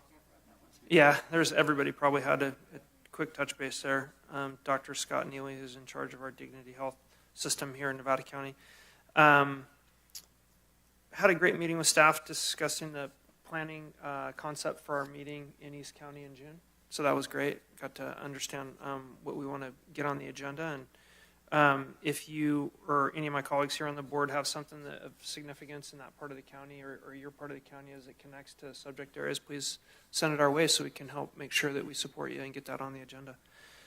We had our CCC meeting. The topic was summer road construction. We had Caltrans and the town of Truckee describing their construction activity and the road closures and the delays. And so we also talked about our Secretary's Wade Crowfoot visit and then Civic Well. So we had a lot of great discussion on the CCC meeting. We all, as usual, had huge attendance, which is incredible. People dial into that meeting and they're there every month, which is a great forum. Had a meeting to talk about Hobart Mills fire access, which was great. We understand that there is secondary access, likely secondary access that's going to meet the fire code, so that was a huge obstacle that we jumped over. It's going to take more development. Multiple meetings with the Fire Safe Council, trying to make sure that we are working with them to support them in their the next chapter of their organization, trying to meet the community needs and become meet everybody's needs and be successful in their line of work. I went to the Community Corrections Partnership with the Probation Department, which is always one of the fascinating meetings, understanding how justice-involved youth not only are served now, but how they get there, which just briefly, there's like 100% correlation between system-involved youth and ending up in the probation department. And so it's really incredible. I mean, the whole takeaway for me is if you can get to kids young and you can work with them and support them in their community or their transition or whatever problems they have, you're just going to totally help their condition later, prevent them from becoming justice involved. Tons of crossover with our Heart of Gold teen therapy, and I think there's a connection there that we're going to try and work together with the probation department. So it's really exciting. Met with Mike Stewart, Chief Stewart from the little town of Washington.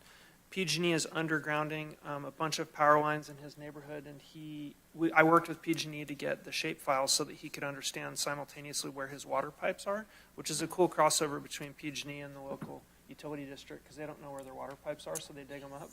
But PG&E knows where their water pipes are because they had to do all the LIDAR for the underground. So it was really cool. He got a bunch of data that he needs.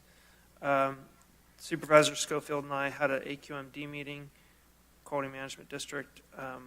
I met with a few of our youth commissioners independently with Jeff Dellis in my office in Truckee, and then I think, Allison, you and I are going tonight to talk to the Youth Commission. Their entire meeting is up in Truckee, which is unusual. It's usually down here, but they're going to Truckee, and we're going to tie in with them and talk to them. I was very impressed with those youth commissioners. I think we're going to present on housing, and that's kind of a critical issue for them. Supervisor Sorthout and I had a housing ad hoc, and then Supervisor Hall and I had a behavioral ad hoc meeting, both of which were really productive, very technical. I just encourage anybody who has information on housing or the Housing Trust to point them towards staff who's handling the ad hoc so we can just learn more. I don't know a lot about that, so it would be interesting to learn. I did sit and talk to Tom Durkin a little bit about housing, community solutions, trailers, and the potential shelter activity. So he's got a lot of ideas there that we're trying to possibly integrate. Had a meeting on the airport very briefly with a group of stakeholders at the Nevada County Airport, which I know and love. Attended this Palestine meeting, which was a planning meeting with Grass Valley, Nevada City, a consultant team, and then myself and Allison and Supervisor Hall are included in that.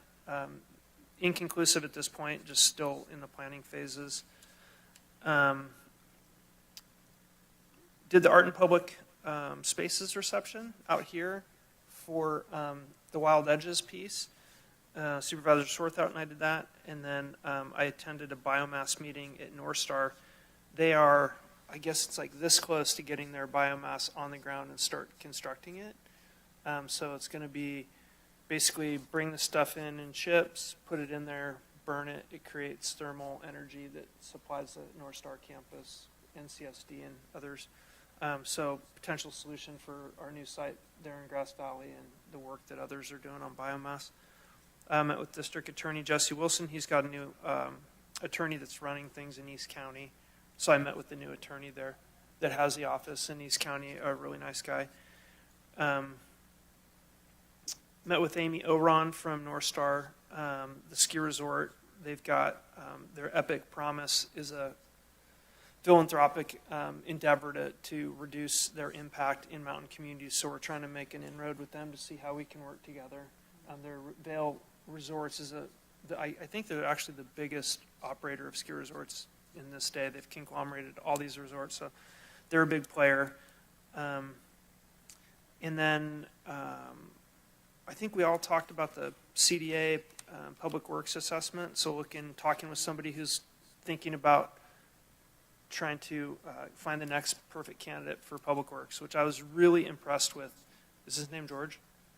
Daryl. Thank you. Thank you for bringing that. I missed the name there. Daryl, yeah, I was very impressed with that. And then finally, we met with PG&E this morning related to the impact from Lake Spalding and the construction repairs on the dam and NID.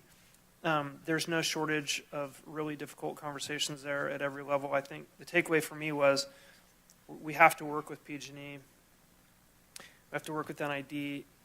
The county does play a role in that. And then I think from my position, we really need to work with the leadership of PG&E for them to understand that their financial decisions directly affect the safety and quality of our community. So if they haven't heard that message after that meeting, they're definitely going to hear it the next time we get together with them. I know other communities have had really tough conversations about that with catastrophic losses from wildfire.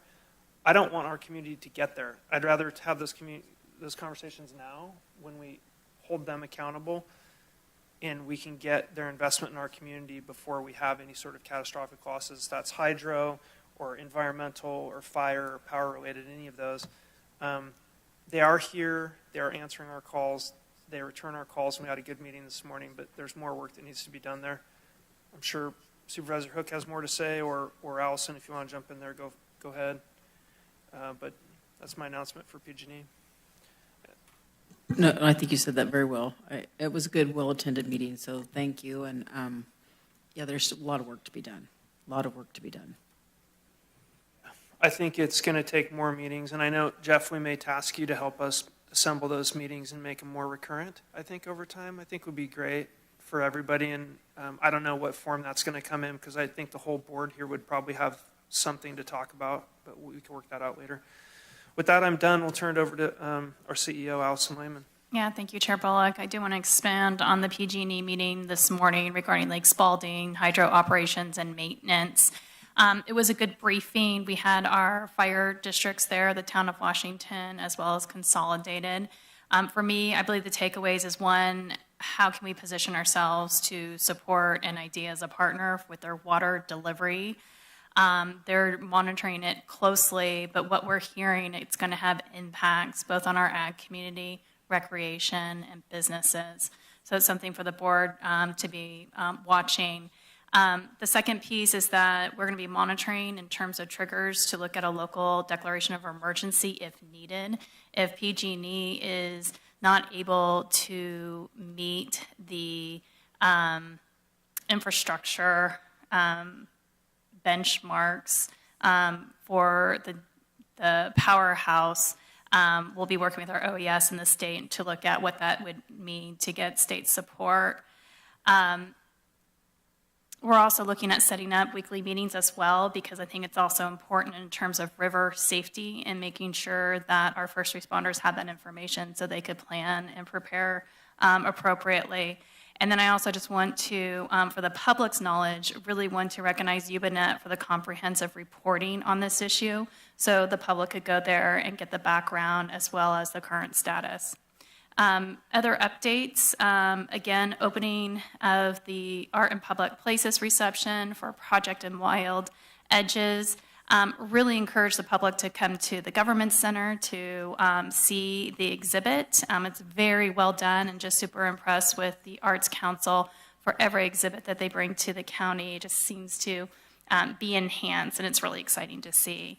The behavioral health ad hoc that Chair Bullock mentioned, specifically, we're looking at the service delivery locally and the impacts that the state reforms are having to our county. So that's going to be coming back to the full board for further discussion, probably through contracts and some policy recommendations to the board through our behavioral health department.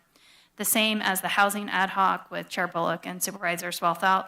We'll be currently looking at alternative housing models per the direction of the board at your workshop. So it's been a very comprehensive conversation with Tyler Barrington taking the lead with our planning department, bringing recommendations. So that's going to be another item that you'll see at a future board meeting.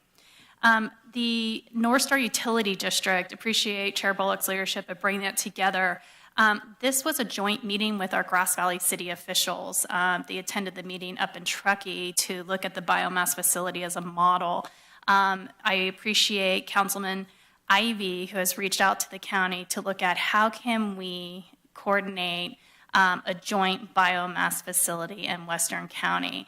And I have to tell you, it's really exciting time with the city reaching out both on coordinating around the animal shelter as well as biomass projects, looking at how can we project out to look at how we could have that government coordination. It's been great, and I want to credit Supervisor Schwarthout to really having those policy discussions with the elected officials, so thank you for your involvement in that area. The North Star Resort meeting, I want to build on what Chair Bullock stated. Their annual report lines directly with many policy objectives of all of you. So we'll make sure you get a copy of the report, specifically around policy objectives of workforce housing and climate and wellness. And so the conversation I'm hoping will lead to where can we align our efforts and provide lift to that region. Had a meeting with Chief Estes, we have monthly meetings to look at program and service coordination. And just a reminder to the board and to the public, we are having a joint meeting with Grass Valley, Nevada City, and Truckee on May 31st at 1 p.m. at the Center for the Arts on emergency preparedness. And Chief Estes is going to be moderating a panel of other elected officials who've had impact from extreme fire events. So it's going to be very informative. We'll be looking at lessons learned, and as policymakers, you'll have an opportunity to talk to your peers from other community. I had an opportunity to do a ride-along with our building inspector, Jason Costa, and we went out and saw 3 inspections.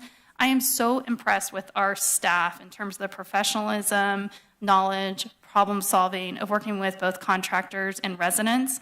And I was able to see our very first ADU that's being built currently in your district, Supervisor Schofield.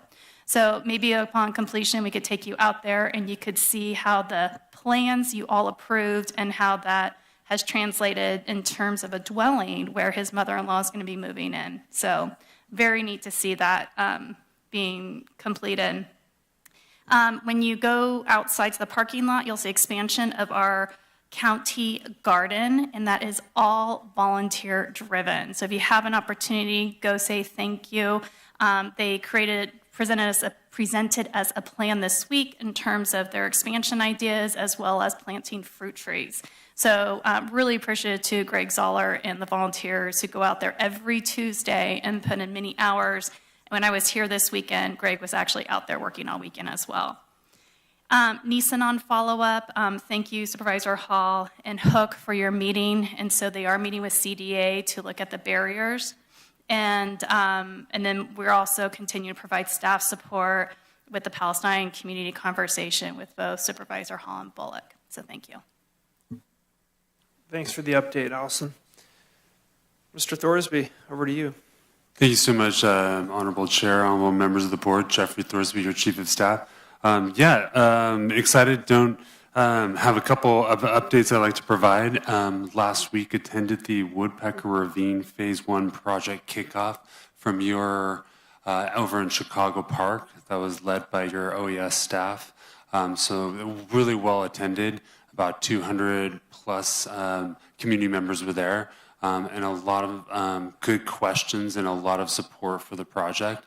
So that was really encouraging to see. A number of folks did articulate challenges with homeowners insurance, I think, as we're hearing across the board. In addition, the following day, last Thursday, I actually attended a meeting with Supervisor Schofield with Rincon Development to hear from a community meeting on a potential realignment of water and sewer infrastructure. So that was good to hear some of the community input regarding that. Also participated in a meeting with our climate team just for, as a reminder, our office helps support your climate resilience objective. And so we met with a local Rotary who has been working on an issue related to plastic film recycling and to help gather plastics and make sure that they get recycled. So we're just working to help support, coordinate, and provide some input for them. So I think staff did a really good job. It was a really productive meeting. I would specifically call out Christine Newsom, who's a real leader in this space for that Rotary. So really kind of amazing leadership on the climate piece from the community. So that was exciting.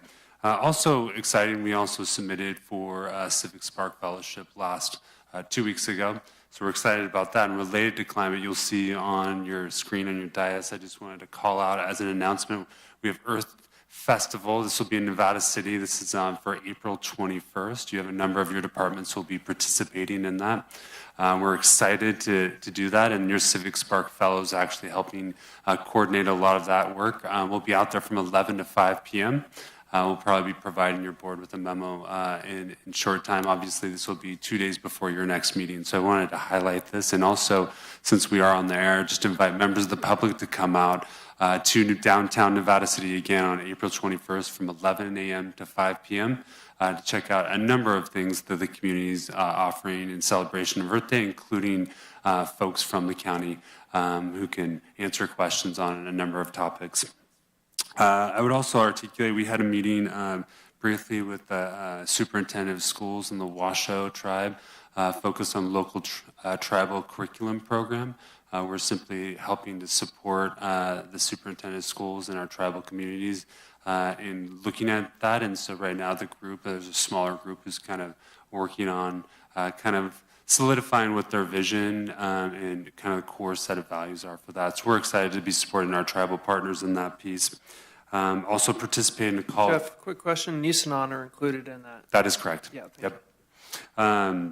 And also participate in a call with RCRC and CDA staff yesterday who are trying to receive initial input regarding from rural counties related to Board of Forestry regulations that may be coming out. So right now the Board of Forestry is taking initial stab at kind of carving out potential regulations that they would be pushing out.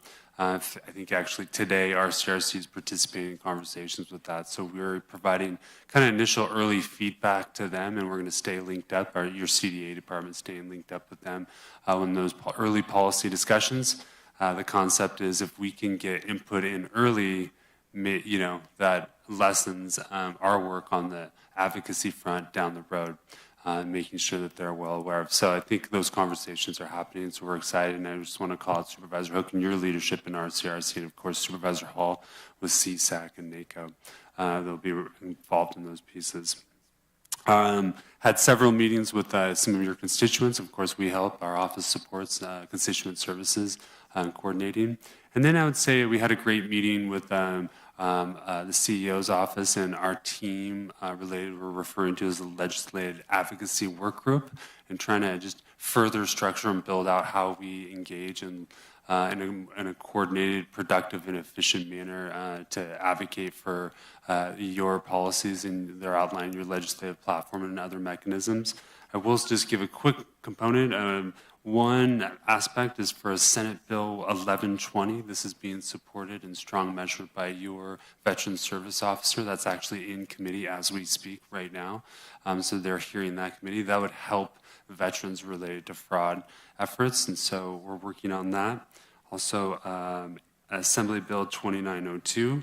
This is a bill that RCRC supported that increases flexibility related to organic waste procurement associated with Senate Bill 1383.